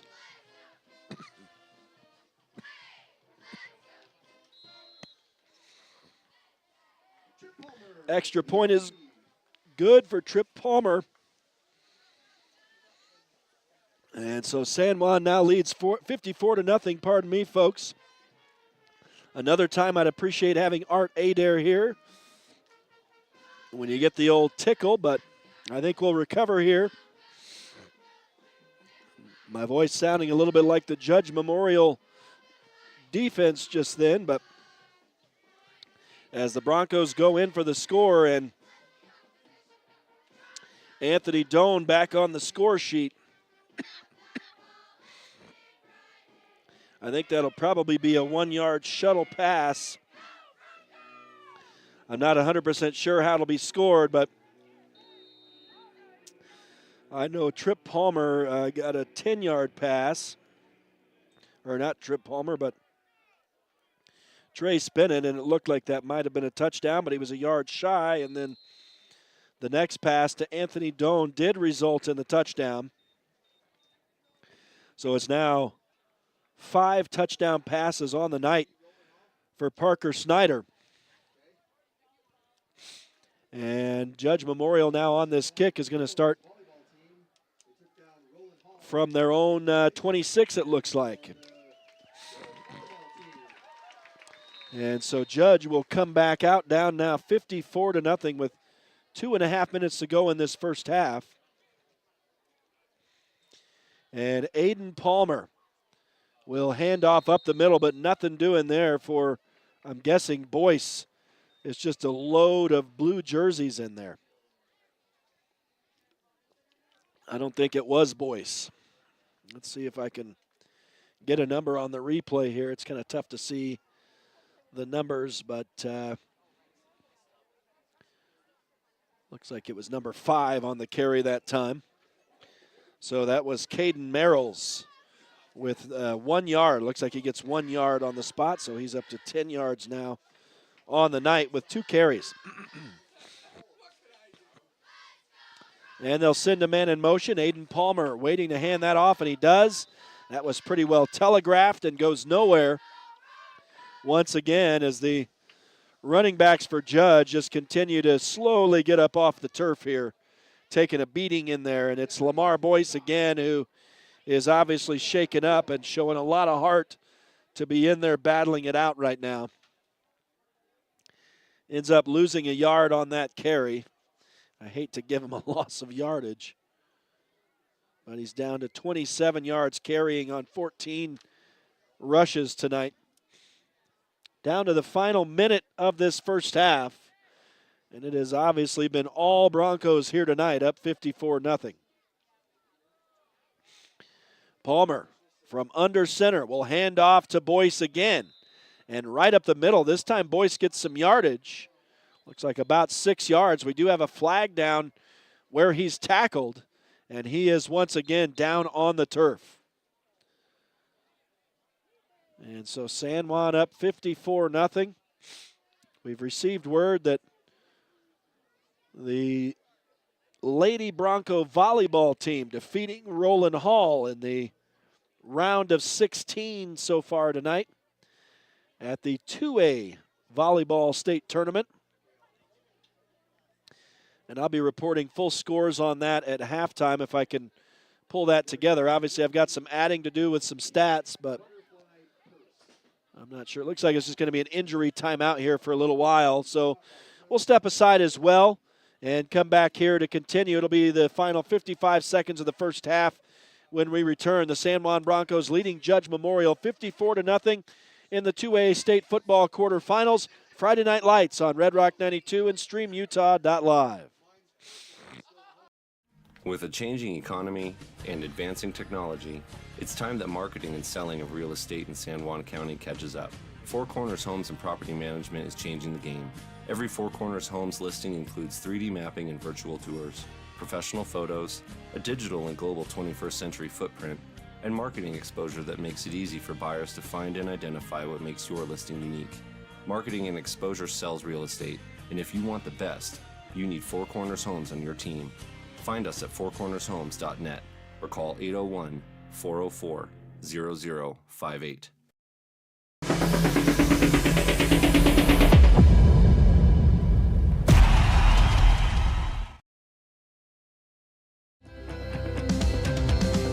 Here at Utah Navajo Health System, our mission statement is we exist to improve your quality of life through comprehensive, self-empowered, culturally sensitive, and amazing customer service.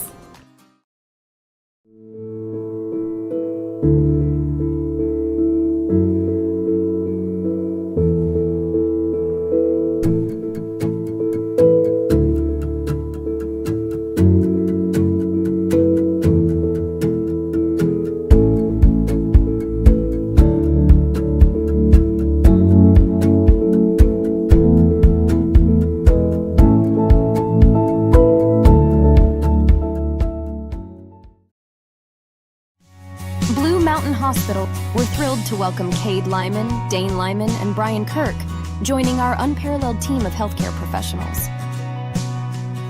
Blue Mountain Hospital has been setting the standard for rural hospitals since 2009. Compared to the vocational schools of the past, today's career and technical education courses span nearly every industry, including health science, business, digital arts, and computer science. CTE students learn valuable, real-world technical skills with a solid academic foundation while exploring career options or pursuing their passions. Did you know San Juan School District offers 19 CTE pathways for secondary students? To learn more, talk to a school counselor or CTE teacher today.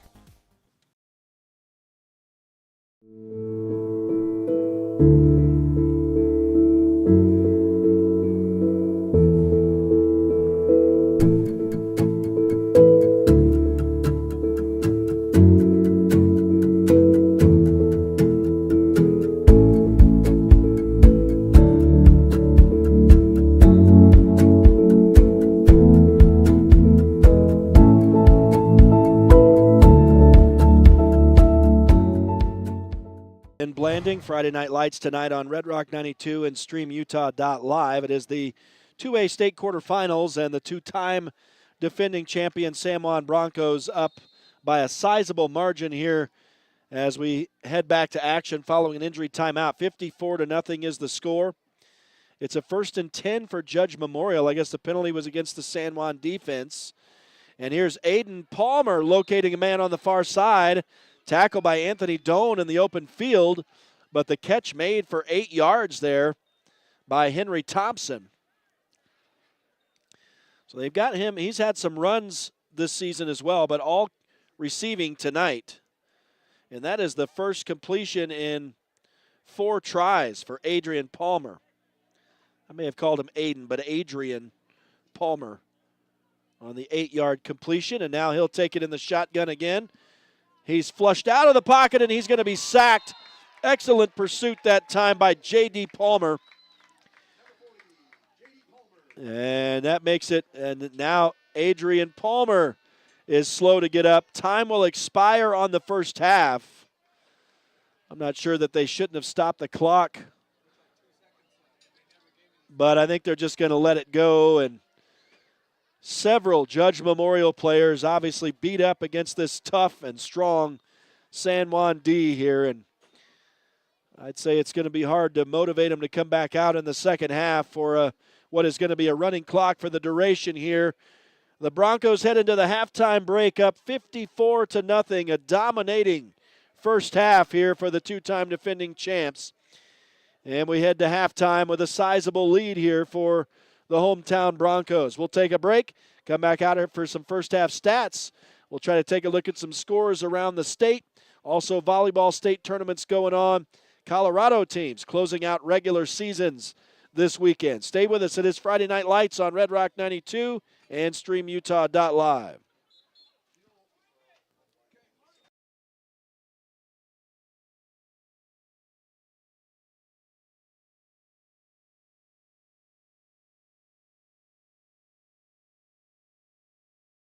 Hi, my name is Sean Ivins. I'm a rancher, husband, and father. Family bonding and spending time together is really important to me.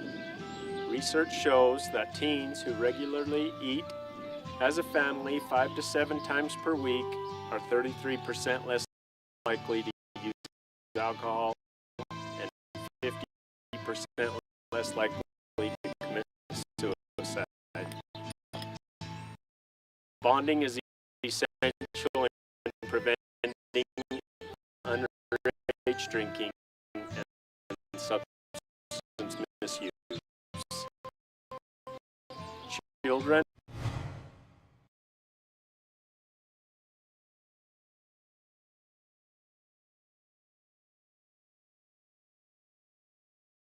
Hi, my name is Sean Ivins.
In 1957, Lyle and Clea Johnson founded Lyle Northern Electric.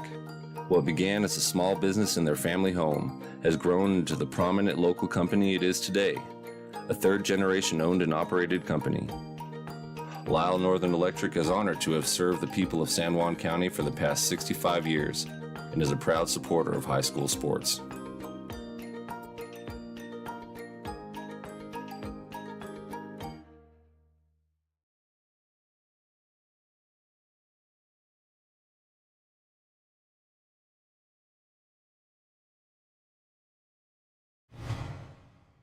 High school Friday Night Lights on Red Rock 92 and StreamUtah.Live. It's halftime here in the 2A Utah State quarterfinals with the two-time defending champion San Juan Broncos cruising with a 54-0 lead. It'll be a running clock for the remainder of this game. We do have an announcement to pass along, receiving word that the San Juan Student Council wanted to make an announcement after more than a decade of trying to get permission.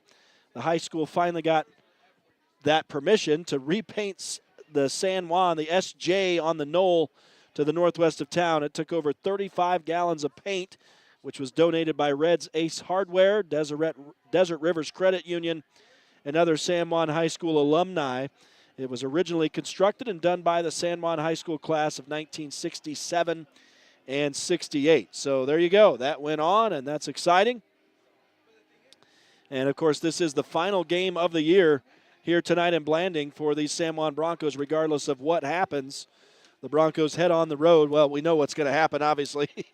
And San Juan will be on the road for the final 2 games. That is familiar territory for the Broncos this season. We are going to take a look at some halftime stats now as we start the Friday Night Lights halftime show.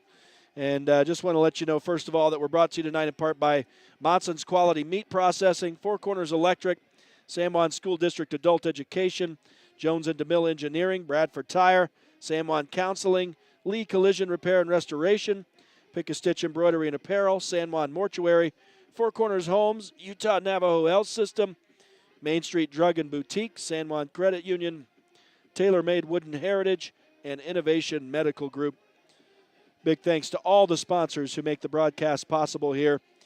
We're going to quickly just take a look at Judge Memorial and just call out their totals. Actually, it's been some hard-fought yardage. 14 carries for Lamar Boyce, 27 yards. The Bulldogs ended with 53 yards rushing in that first half. Caden Merrills has 10 of those. Adrian Palmer, the backup quarterback, has 7. The original quarterback, Thomas Gutierrez, who was ejected from the game in the second quarter, has 9 yards or had 9 yards rushing. In the passing game, just 31 yards. Adrian Palmer, in relief of Gutierrez, got most of the action. He was 3 of 8 for all 31 of those yards, but he did throw 2 interceptions in that first half. And Gutierrez was 0 of 2 on his passing attempts. Now we'll take a look at the San Juan Broncos, and all of this is unofficial, of course. But, let's see, I didn't count up. Let's see, 1, 2, 3, 4, 5, 6, 7. I believe Parker Snyder is 15 of 19 in the first half for 232 yards, 5 passing touchdowns in the first half, and that's if all those were passes. I'm not sure. They've got that sneaky shuttle pass that I think is what Anthony Doan caught for his touchdown. Receiving-wise, Jake Ivins, 2 catches, 21 yards, and a 19-yard touchdown catch. Keaton Ivins has 3 catches tonight for 68 yards. Surprisingly, no touchdown for him yet. Brigham Nielsen, 3 catches, 30 yards, and a touchdown. I mentioned the touchdown for Anthony Doan. Out of the backfield, Zach Conway has caught 3 passes tonight from Snyder, 36 yards. Trace Bennett got the first touchdown of the night on a 33-yard touchdown catch as well. He came out of the backfield for that one, or maybe the slot back position. In the running game, Zach Conway obviously leading the way, 11 carries, 133 yards unofficially, 2 touchdowns, that is official. Parker Snyder has the other 6 yards in what was 139 rushing yards in that first half. So again, it's a 54-0 lead for the San Juan Broncos at halftime tonight in the 2A state quarterfinals against Judge Memorial. We'll take another break. I'll try to collect some scores, and we'll come back and talk about that. It is the Friday Night Lights halftime show on Red Rock 92 and StreamUtah.Live. Hello, my name is David Palmer, and I am the Parks and Recreation Director for the City of Blanding. Hi, my name is Sylvia Stubbs. As a recently elected San Juan County Commissioner, We are so excited to collaborate with SJC-PAC, Coalition, and San Juan Counseling to bring parents-empowered messaging to our beautiful Wellness Center pool area. Parents Empowered is a Utah campaign designed to help parents understand the power they have in reducing the risk of underage drinking. Survey data tells us that youth perception of risk in San Juan County in all grades went from 83.6% in 2019 to 68.3% in 2021. This means our kids don't understand the damage that alcohol and other drugs can cause on their developing brains. Did you know that Utah teens reported that parental disapproval is the #1 reason they choose not to drink? Never assume your children know what your rules, expectations, and attitudes are. Write them down and discuss them with your kids so they understand the reasons behind them. Bonding is essential to preventing underage drinking. Children are less likely to drink when the parents are involved in their lives and when children and the parents feel close to one another. Together, we can help build a stronger San Juan County. Let's do this!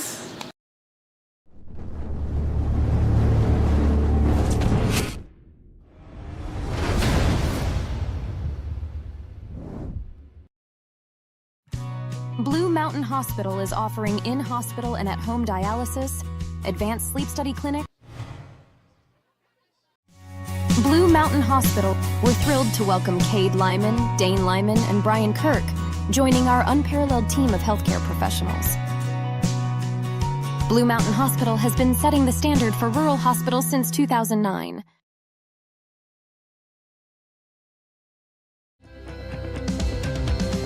Here at Utah-Navajo Health System, our mission statement is we exist to improve your quality of life through comprehensive, self-empowered, culturally sensitive, and amazing customer service.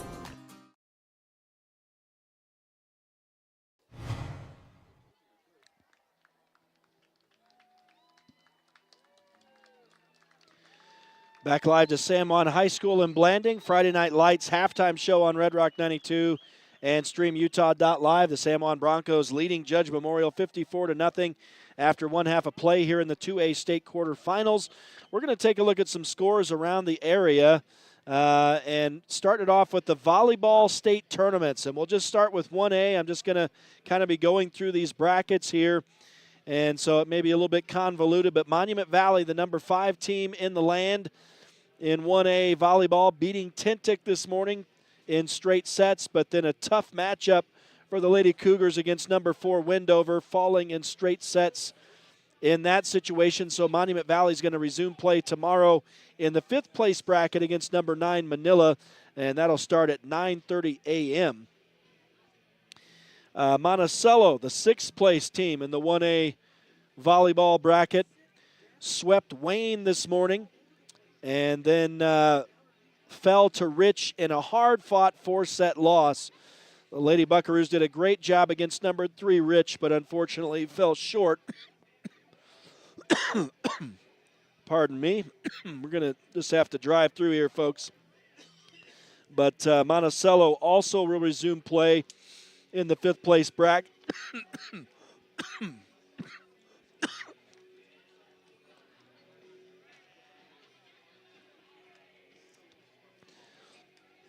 And that'll be against number 7 Paiute tomorrow, also at 9:30. Let's see, Green River was swept this morning by number 4 Wendover. And so the Lady Pirates fell into consolation play, but then turned around and swept Tintic. And that is in the 6th place bracket. So Green River will take on Valley tomorrow morning at 8 a.m. I guess if you thought 9:30 was bad, 8 a.m. is when Green River will play. And so that's a look at the 1A bracket. In the 2A bracket, we've already announced San Juan beating Roland Hall. And I don't know, I think that was in straight sets.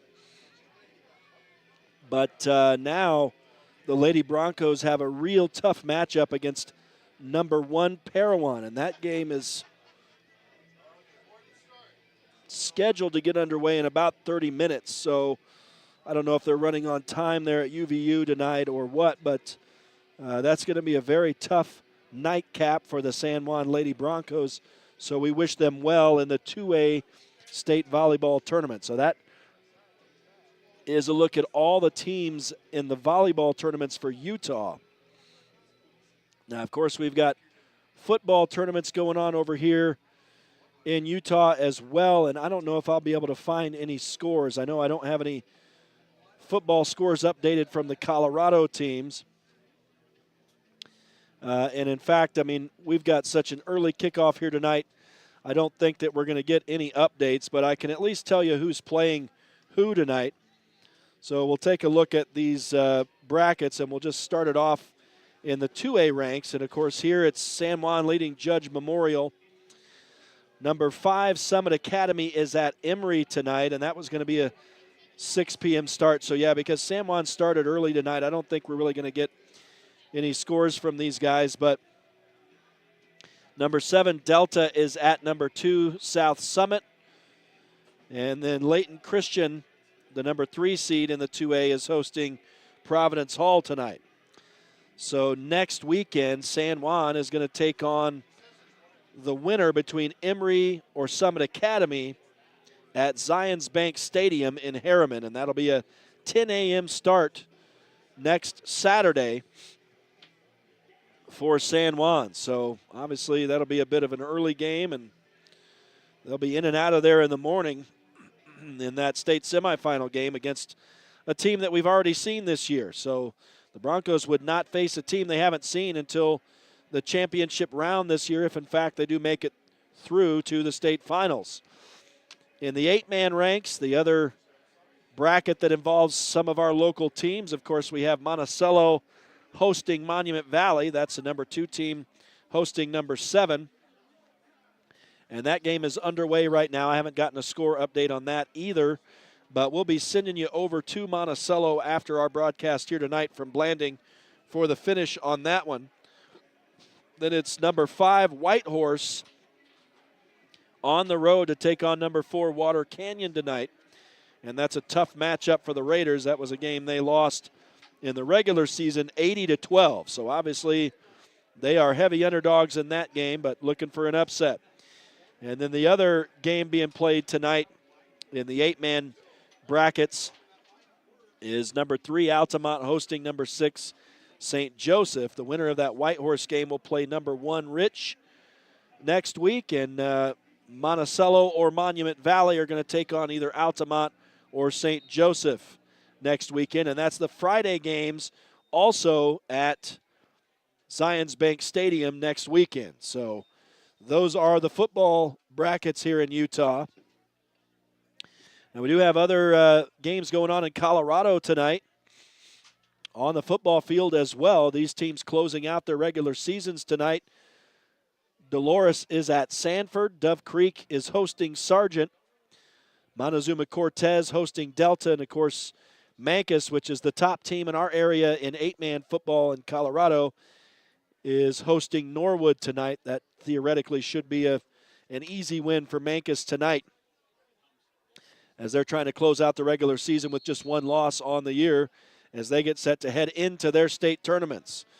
Well, here in Blanding, we're back underway as the Broncos kick it off to start the second half. And now a return that was up around the 30, but then reversing directions is the kick returner here. Looks like that is number 1, Henry Thompson. And so the Judge offense is going to start at their own 26, I think. Looks like they're going to spot it at the 27. And let's see, other volleyball games going on tonight. I did have a score for the Dove Creek versus Ridgeway game.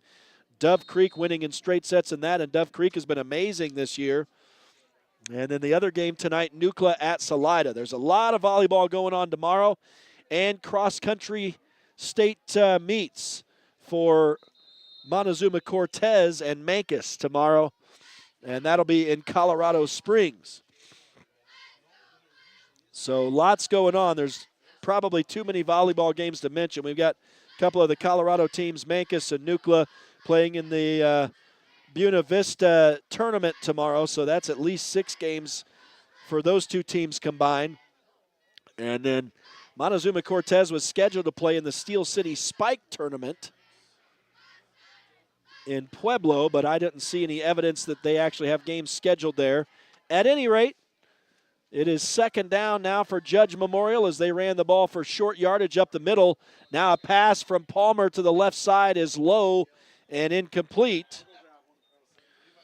So that is the way the second half starts for Judge, and now they face a very key third down here. Of course, down by 54 with the running clock. It's a hard sell here for the Judge Memorial offense. But I think maybe, I don't know if that was Lamar Boyce or may have been Caden Merrills, I think, running for a yard for Judge. I don't know if we'll see Lamar Boyce for the remainder of this game or not. He was the man. Yeah, there he is. And actually unable to field this pitch that was over his head. And that will be a takeaway. Or no, it looks like Judge Memorial fell back on it. The Broncos looked to take that ball away, but were unable to field the fumble on the bad snap. So it's a loss of yardage, and now will be fourth down for Judge Memorial. And they set up to punt here, deep in their own territory, from snapping the ball from inside their own 25. And a good punt is away. It's Bethea back to return for San Juan, and now he comes up on the ball but didn't get the bounce he anticipated. He was able to, fortunately for San Juan, recover and fall on the ball as he came up to touch it, but it will be first down, no return there for Bethea. It'll be first down for San Juan at their own 48-yard line. And I don't know if we'll see the starters here in this second half or not. Again, it is going to be a running clock for the duration here. San Juan up 54-0. I do see Parker Snyder coming out there, so at least for this first series, we will see the starting offense. And he will work from the shotgun. And hands off, and Zach Conway makes quick work as he goes off left guard for a gash of a run from the 48. Let's see, it's going to be 5, 10, 15, 20, 25, 27, a 30-yard run, it looks like, for Zach Conway on his first carry in the second half, down to the 22-yard line. So just like that, the Broncos knocking on the door to the Judge Memorial red zone once again. 8:35 to go here in this third quarter under running clock rules, and San Juan up 54-0. An 8-touchdown outburst for the Bronco offense in the first half, and now Conway takes the ball again and again rumbles ahead for the Broncos, this time for 8 yards off right guard. So 38 yards rushing already for him. That's 171 yards in the game. And it looks like they only actually gave him 7 on that run, but I'll give him 1 extra. And I'm sure it'll work out in the wash. And besides, my stats are unofficial anyway. We all know that. So second down and 3 for San Juan. Conway actually came off for this play. So Snyder will hand off to, is that J.D. Palmer running it in? All the way down to the 1. It's going to be a first and goal. That is from the 16, so a 15-yard run. I'm not seeing who carried that. Looks like it was J.D. Palmer. I still can't see. It's either 41 or 40. And it was J.D. So J.D. down to the 1. He came down on top of the defender. It likely could have been, it very easily could have been called a touchdown, but they rule him down on the 1. So J.D. Palmer with his first carry gets 15 yards. And now on first and goal from the 1, Palmer takes the snap in the shotgun, fakes the handoff, takes it himself off right guard, and into the end zone for the score. That is his first touchdown of the night. The 1-yard TD run makes it 60-0 with 6:54 to go in the third quarter.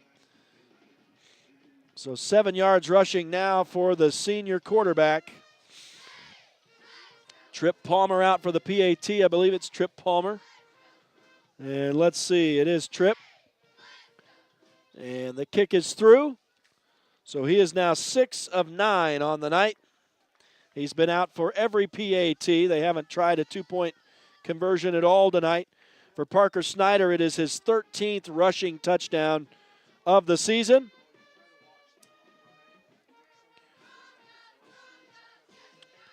And let's see. San Juan up 61-0, 6:42 to go in the third quarter.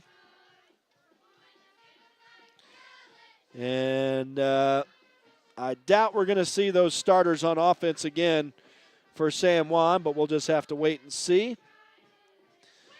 Judge Memorial obviously just a little bit demoralized over there on the far sideline. And the Broncos set to kick it away again here. Again, it is running clock rules here tonight, as the Broncos are now up 61-0, a 9-touchdown lead. Judge has never really been in this thing tonight. They'll return it out across their 20 to the 22. I think that may have been Carter Imamura on the return. And it'll be 1st and 10 for Judge Memorial from, looks like they spotted him up at the 24. So 1st down and 10 for Judge from that point. Clock is running under 6.5 now to go in the third quarter.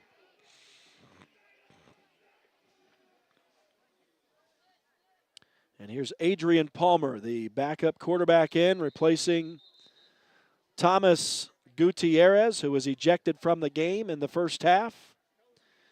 And now offside called on San Juan. That'll move the ball ahead 5 yards for Judge Memorial. And we'll try again. 1st down and 5 now from the 29-yard line. As Palmer will work from the shotgun for Judge. I see 2 guys split wide, 1 to either side. And now here is Lamar Boyce carrying to the right side, running into a group of San Juan defenders over here. Trip Palmer even in on that stop. Looks like a pickup of 4 for Boyce. So 31 yards all total for him now on 15 carries. And they are doing some surgical work up here trying to get the PA back in order. It has failed, so there's been no exciting commentary from the PA up here, as Adrian Palmer will take it himself and run for his life out of bounds over on the far sideline. It's just enough to move the chains as he picks up 3.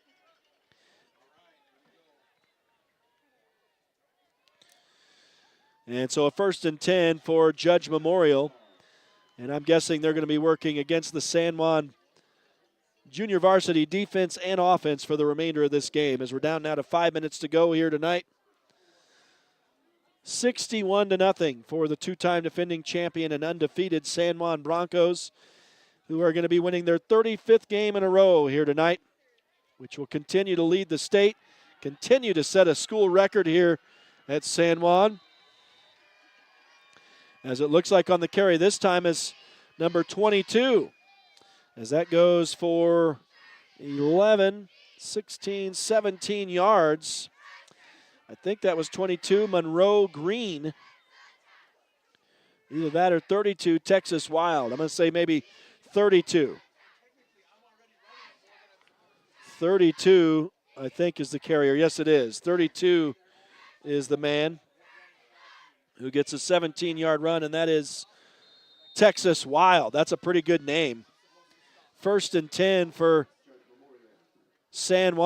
for Judge Memorial inside the San Juan 45 at the 44, but now a penalty, a false start against Judge will mark it back 5 yards to the 49. So with 4:10 to go in the third quarter in a running clock scenario, it's 1st down and 15 for Judge. And they'll go to the ground as Lamar Boyce gets the handoff. Bounces to the outside, slips a couple tackles, but it's only going to go for a couple yards as he slides out of bounds over here on the near side. And so Boyce hasn't caught a single pass tonight. So I'm going to move over to that column as he's now exhausted the spaces I have for the running game for him.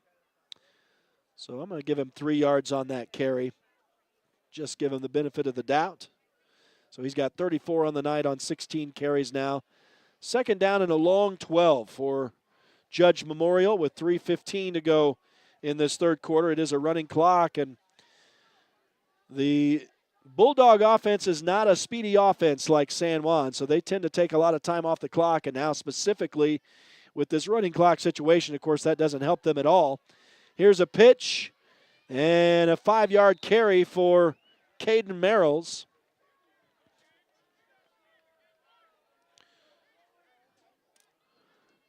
And that will make it a 3rd down and 8 for Judge as they move it across the San Juan 45 to the 42. And we're nearing the final 2.5 minutes already of this third quarter.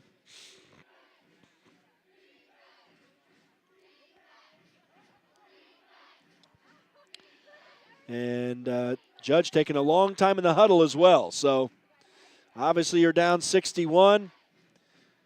And no urgency, I suppose. I might try to have some urgency if I was Judge, but they do a little trick formation here as they spread 2 slot guys out, 4 guys going out for a pass on the motion, and now the ball underthrown. I think that goes off the back of Everett Nielsen and incomplete. So the incompletion will bring up a 4th down and 8 for Judge. They're going to bring in some new personnel. There's absolutely no reason they shouldn't go for it here. They're going to line up to punt. I'm really surprised. Down 61 in the final 13.5 minutes of the game of the running clock. There's really no reason why you wouldn't just go for it here. But they'll punt it away. And Branton Bethea is going to have a chance to return this one, or is it Bethea? I'm not certain. A decent return for whoever it is, back across the 20 to the 22. We'll see where they officially spot it. I don't think it was Bethea. It looks like it was number 6, Declan Helquist, on the return and fielded it nicely on one hop and took it across the 20 all the way up to the 24, actually. Looks like he fielded that back at his own 10, so a decent, or his 9, so a 15-yard return, and now we are indeed going to see Jayton Knight come in to close this thing out for the Broncos as the JV offense will take over. This down to the final minute now of the third quarter. Again, it's a running clock. So here's Jayton working from the shotgun, and he'll hand off to J.D. Palmer. Palmer's going to rumble ahead and now gets free down the sideline as several defenders for Judge just chasing him down the sideline. That's a 10. Let's see, where were we here? That is a 10-20. That's a almost 20-yard run. Looks like an 18-yard run for J.D. Palmer. So 2 carries for Palmer and 33 yards. And this may be the final play of the third quarter now with the running clock. As Jayton Knight will bring him to the line of scrimmage. Trips left and 1 man wide to the right. Knight takes the snap, little run pass option in, and wisely elects to keep it himself. And he'll just sneak it off left tackle for 8 quick yards for the Broncos. And that will be the final play of the quarter. 61-0 for the 2-time defending champion San Juan Broncos. We'll take a break and come back out for the final period of play here tonight from San Juan High School. Stay with us. It is Friday Night Lights on Red Rock 92 and StreamUtah.Live. Life is a series of cherished moments, filled with milestones that define our journey. Moments of love, joy, and shared experiences. Each moment contributes to our story. As each chapter unfolds, our experiences shape us, defining who we are.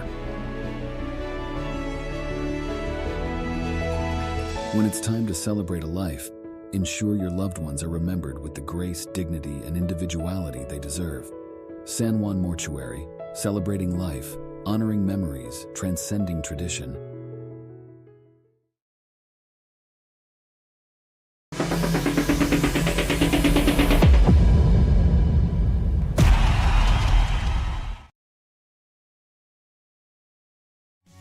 Blue Mountain Hospital, we're thrilled to welcome Cade Lyman, Dane Lyman, and Brian Kirk, joining our unparalleled team of healthcare professionals.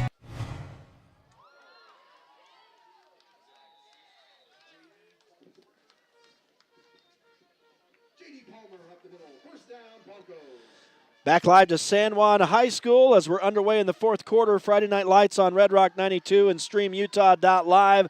Our coverage of the 2A state quarterfinals here tonight with the San Juan Broncos going away already in this one. 61-0 is the score.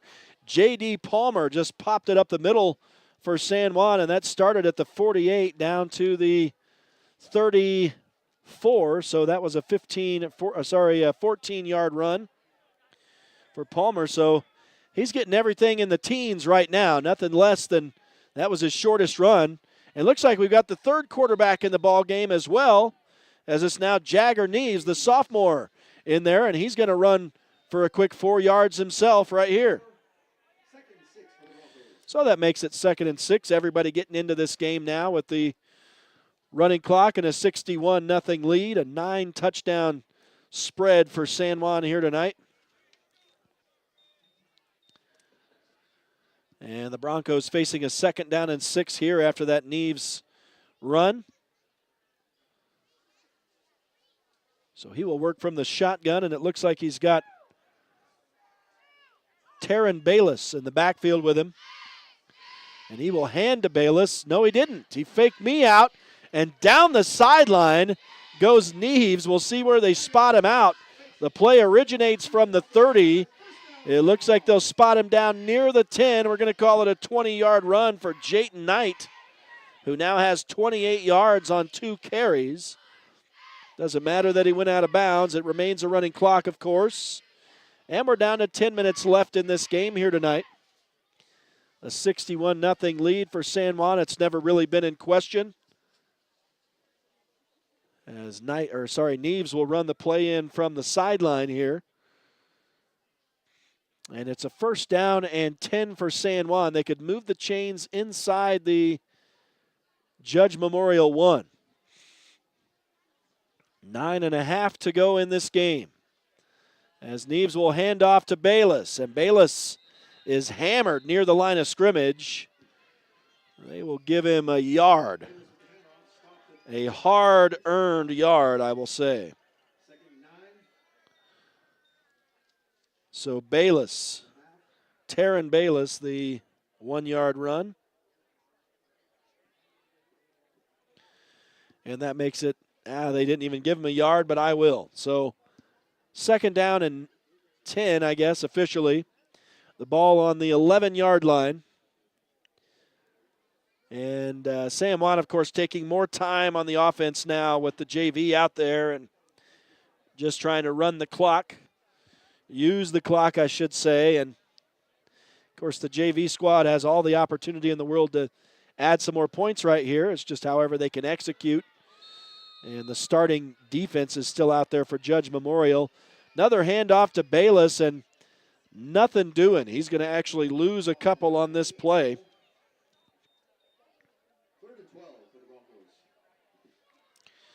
So that makes it 3rd down and long, back at the 13 for San Juan.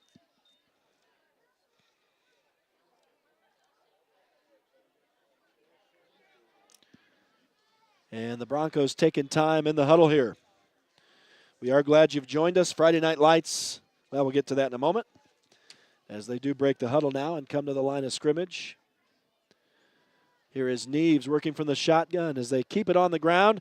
He'll fake the handoff to Bayless, keep it himself, and right up the middle and into the end zone goes Jagger Neves for a 13-yard touchdown run. And that increases the score to 67-0. And the clock does stop at this point for a score. And for Neves, it's his 4th rushing touchdown of the season. And let's see, this is Palmer again for the PAT. And that one slices through the uprights. So he is now 7 of 9 on the night. Pardon me. I must have missed one. That's the 10th touchdown of the night. So, judging by the score of 68, he is 8 of 10. That's that Ball State math for you, folks. 8 of 10 on the night, and that's exactly his season average of 80% on the year. So Trip Palmer getting the job done in the PAT. We've got another Judge Memorial player down here. So they'll come out on the field to tend to him. And so that will hold us up here for a few minutes and as they work on this player. 7:30 to go in this ball game now. A 68-0 lead for the San Juan Broncos. So it's not, the end result is not in question here tonight. We're going to take a quick break, though. We'll return for the duration of the game. It is Friday Night Lights live coverage of the 2A state quarterfinals here in Blanding tonight. And on Red Rock 92 and StreamUtah.Live. At Energy Fuels, creating opportunities and participating in the local community is important to us. Thanks to our dedicated employees, we're safely producing critical materials that support cleaner energy sources and a better planet for future generations. Knowing that the youth of today will make great contributions tomorrow, we're proud to sponsor San Juan High School athletics.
Back live to San Juan High School. Rhett Sifford welcoming you live to our coverage tonight of the 2A state quarterfinals on Friday Night Lights on Red Rock 92 and StreamUtah.Live.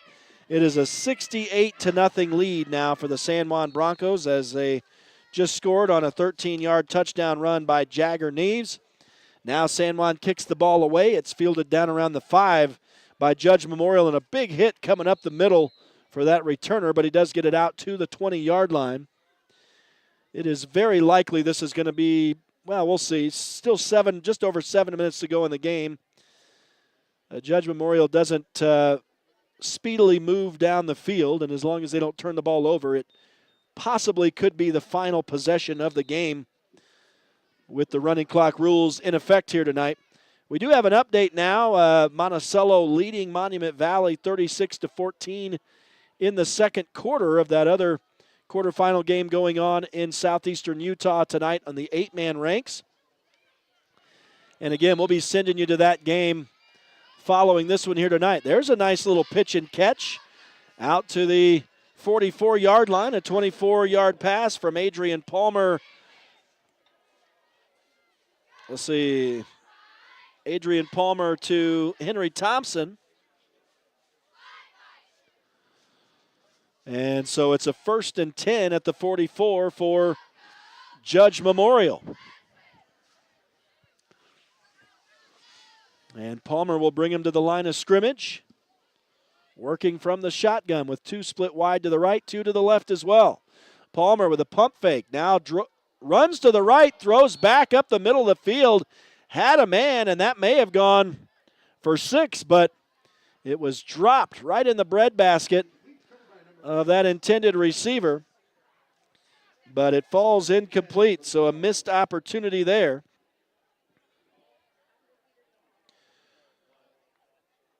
And 4 of 12 on the night now for Adrian Palmer, after coming in relief of Thomas Gutierrez, who was ejected from this game. in the first half. And one of the more bizarre things I've seen. And now they'll send Boyce in motion. Palmer working from the shotgun, takes the snap, has pressure, throws on the move, and unable to connect with Thompson that time as it goes in and out of his hands. So back-to-back incompletions make it 3rd down and 10 after they got the first down at their own 44. But again, we're winding with the running clock rules, winding down now under 5 minutes to go in this ball game here tonight with San Juan up 68-0. So the Broncos will get their 67th win in state postseason action. I believe that will move them into 9th, move them out of that tie for 10th. And the Broncos, of course, will advance to the state semifinals next week. And now it's Palmer being flushed out of the pocket for Judge Memorial. Under pressure, he throws, and again, right to one of his receivers, but in and out of the hands again. And I think this is the second drop in a row for King Long. I remember he dropped a big pass in the first quarter as well. He hasn't made a single catch tonight, and it's because of plays like that. When Judge Memorial really needs to have some performance from their players, but they don't get it right here. So 4th down and 10 from their own 44. And, of course, San Juan will be taking on either Emory or Summit Academy next weekend at Zions Bank Stadium in Harriman. An early morning affair. Well, not early morning, but a 10 a.m. kickoff next Saturday in Harriman. So we will be there, of course. I'll be excited to be joined once again by Art Adair. And in just a moment, I'll give you my ideas on listening to the live broadcast as a Adrian Palmer pass downfield is knocked down by San Juan defenders, and so that brings that drive to an end as Judge Memorial turns it over on downs to San Juan. But here are my thoughts, folks, for those of you, of course, we lose the video rights starting next week, but for those of you who'd like to tune in for our broadcast, myself, Rhett Sifford, and Art Adair, obviously we followed San Juan all year, so it can be a little bit frustrating for us to lose the ability to send the video back here for you guys to watch. So obviously you've got to either just strictly watch the Utah Hive, the Hive Live video. As San Juan offense now will get a handoff. It looks like Bayless again will rumble ahead for about 10 yards. Looks like a 9-yard carry for Bayless. So I'll mark that. But here are my thoughts. You can stream our audio on redrock92.com. And you have the ability to pause that audio and wait for it to match up with the Salt Lake City video stream online. And then you can kind of rig up a deal where you're listening to the live audio and seeing the video at the same time in coordination. Because obviously if you try to just listen to the radio broadcast, it doesn't time out with the video stream due to the internet delay. So those are my thoughts on if you want to listen to the live broadcast for these last 2 games of the season. Do it on redrock92.com with the audio stream and pause it till it matches up with the video stream that you're getting from KSL.com or the Utah.Live. I can't remember their exact address, but obviously that'll be passed along. It looks like Bayless goes ahead for 5 yards here and a first down for San Juan. And so the Broncos move the chains inside the Judge Memorial 30. We're down to 90 seconds to go here in this ball game tonight with running clock rules in effect. San Juan is going to win this one, possibly 68-0. We'll see if anything changes here in the last. It looks like we're just going to go into victory formation here and down it. Either that or there's about to be a punt here. No, it is going to be a victory formation. So Neves goes down on one knee on first down. They're going to down it for the remainder of the ball game here. So I want to say thanks to all the sponsors tonight for making the broadcast possible and throughout this season. Obviously, we won't be on video anymore, but I've just explained what you can do as far as audio goes next week and the following week as well, assuming, of course, that San Juan makes it to the state championship game for the 3rd year in a row, looking for their 3rd straight state championship. As we wind this one down here tonight, a sizable win for the Broncos. Nothing that we didn't expect here tonight. This was what was predicted. San Juan heavily favored in this game, and they take care of business. That is the last time they have to snap the football. It is their 35th win in a row. Their 67th postseason win all time in the state of Utah. 68-0 is the final. We'll take a break. I'll come back with final game stats. I think we'll probably save our conversation with Coach Christensen until next week when we see him in Harriman, unless he comes up of his own volition. And if he does, we'll pass the mic around and do a little interview up here tonight. But we'll come back for a abbreviated post-game show tonight.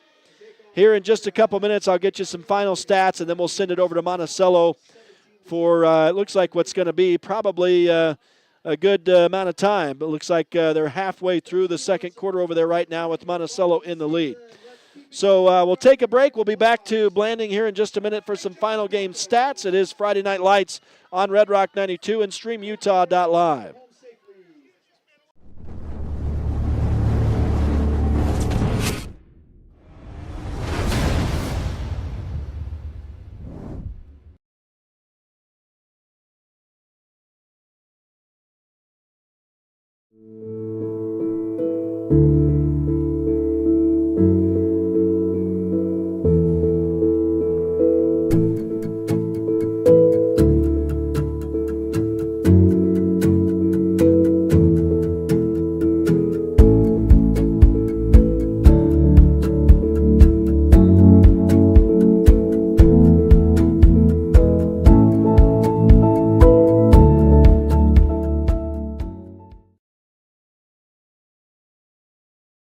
With a changing economy and advancing technology, it's time that marketing and selling of real estate in San Juan County catches up.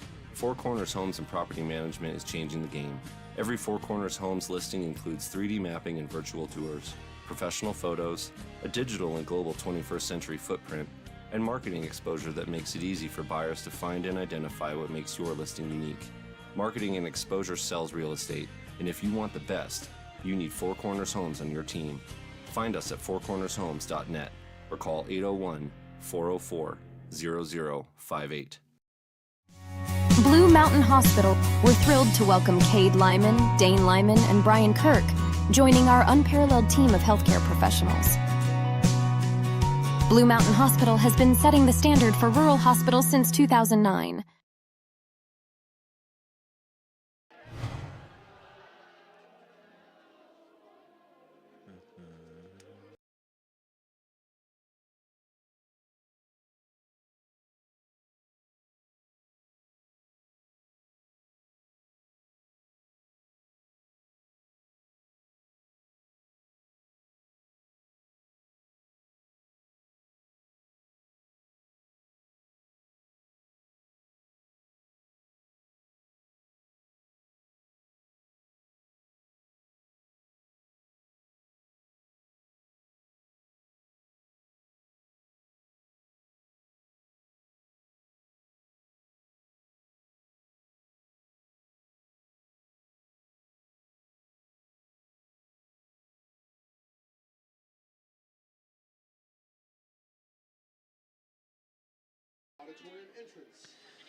Back live to San Juan High School one final time here tonight as we wrap this one up. Friday Night Lights on Red Rock 92 and StreamUtah.Live as the San Juan Broncos defeat the Judge Memorial Bulldogs 68-0 in the 2A state quarterfinals and advance to the state semifinals for the third year in a row. And we'll take on either Emory or Summit Academy next weekend in Harriman. And so the Broncos win their 35th in a row. That continues to set a new school record and continues to lead the state of Utah. Also will probably move them back into a tie for 10th active longest winning streak in the nation right now. That remains to be seen. I'll check that out over the week. Obviously got to wait for all the games to get done over this weekend. Kind of interesting. I've got a local tie.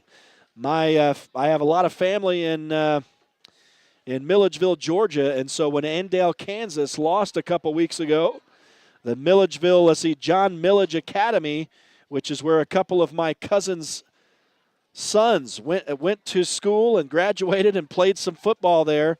In fact, their oldest son, who is a relation of mine, was part of the start of their winning streak. So John Millage Academy took over the longest winning streak active in the nation, and so I have a little family tie down there, kind of interesting. And then there's a school in the Indianapolis area, which is where my folks live as well. So they are in the list, I believe, down in 4th. So I've got some interesting ties to the active longest winning streak in the country. And, of course, the one we've been paying the most attention to is the San Juan Broncos this season, which is now up to 35.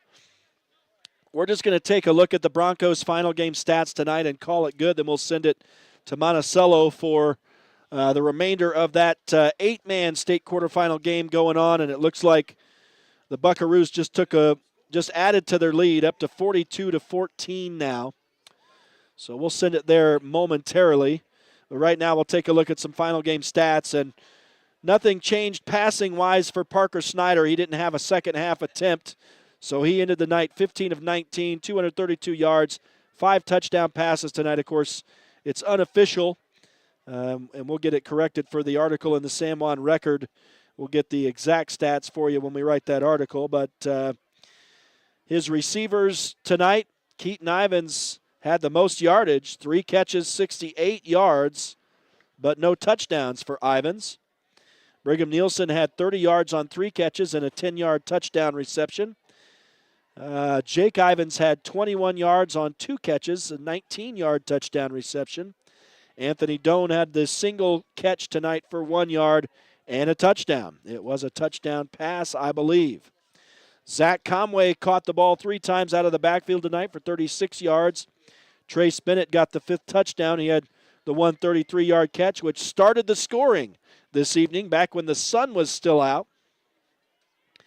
Not only did he pass for 232 yards and 5 touchdowns tonight, he ran for 1 touchdown. He did, Parker Snyder, I should clarify. He carried the ball 3 times tonight in the running game for 7 yards and the 1 touchdown. Zach Conway led the way on the ground, though, of course. He had 13 carries for 171 yards and 2 TDs all total tonight. And, again, this is unofficial. More rushing yardage. Jayton Knight in relief tonight. Carried the ball twice for 28 yards. Jagger Neves carried twice for 17 yards and a 13-yard touchdown run.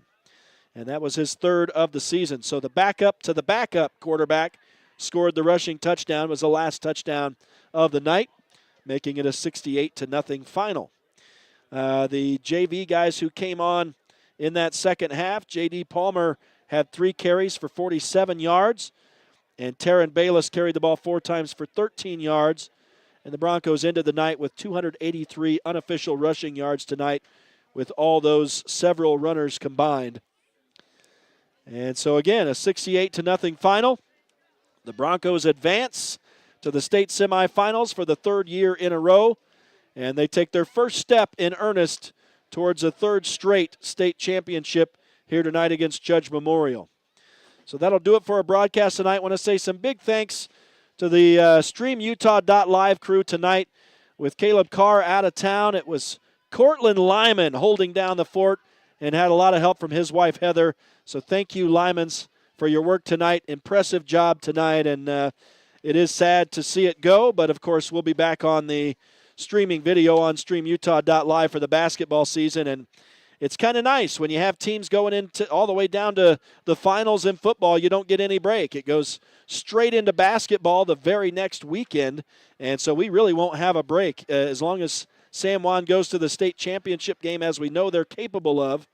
We may be sporting some basketball just 6 days after state championship, and of course a lot of this is assumptive, but and then we'll be right back on the internet on StreamUtah.Live with some streaming. So I'm guessing we'll be seeing a lot more of Cortland and Heather as the basketball season goes along. So thank you guys for your excellent work on the Stream Utah side tonight. And thanks to the sponsors as well. Thanks to all the listeners. Thanks to the viewers. So on the Stream Utah side, we're going to close it out with our traditional close with all the sponsors. So all the sponsors will get one final mention tonight. On the Red Rock 92 side, we're going to take a break. And after that break, we'll come back with, we'll head over to Monticello. Actually, you know, folks, we might not even need to take a break. Yeah, we will take a break, I think. And then when we come out of that break on Red Rock 92, we'll send you over to Monticello for their 8-man quarterfinal matchup with Monument Valley in Monticello tonight. So that'll do it for the broadcast. And I missed Art Adair. Looking forward to getting back with him next weekend in Harriman. That'll be a fun broadcast in the state semifinals. So, Art, missed you tonight, and we'll see you next weekend. On behalf of everybody involved here tonight, Rhett Sifford saying so long from the San Juan High School football field. Enjoy the Monticello and Monument Valley broadcast.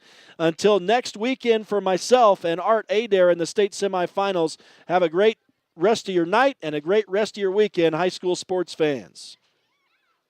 Friday Night Lights is a production of Red Rock 92 Sports and StreamUtah.Live.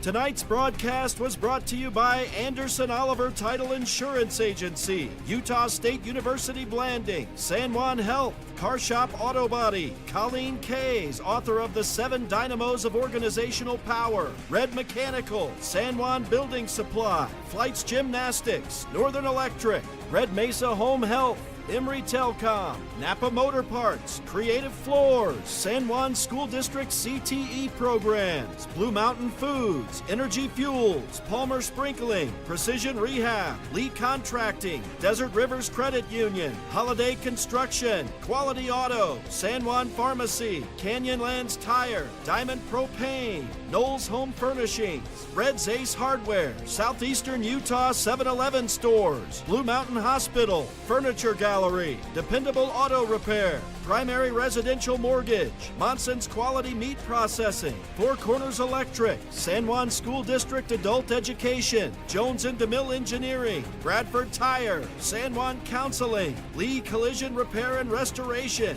Pick-a-Stitch Embroidery and Apparel, San Juan Mortuary, Four Corners Homes, Utah Navajo Health System, Main Street Drugs, San Juan Credit Union, Tailor-Made Wooden Heritage, and Innovation Medical Group. We're the home of live high school sports coverage in southeastern Utah, Classic Hits Radio, Red Rock 92, and StreamUtah.Live.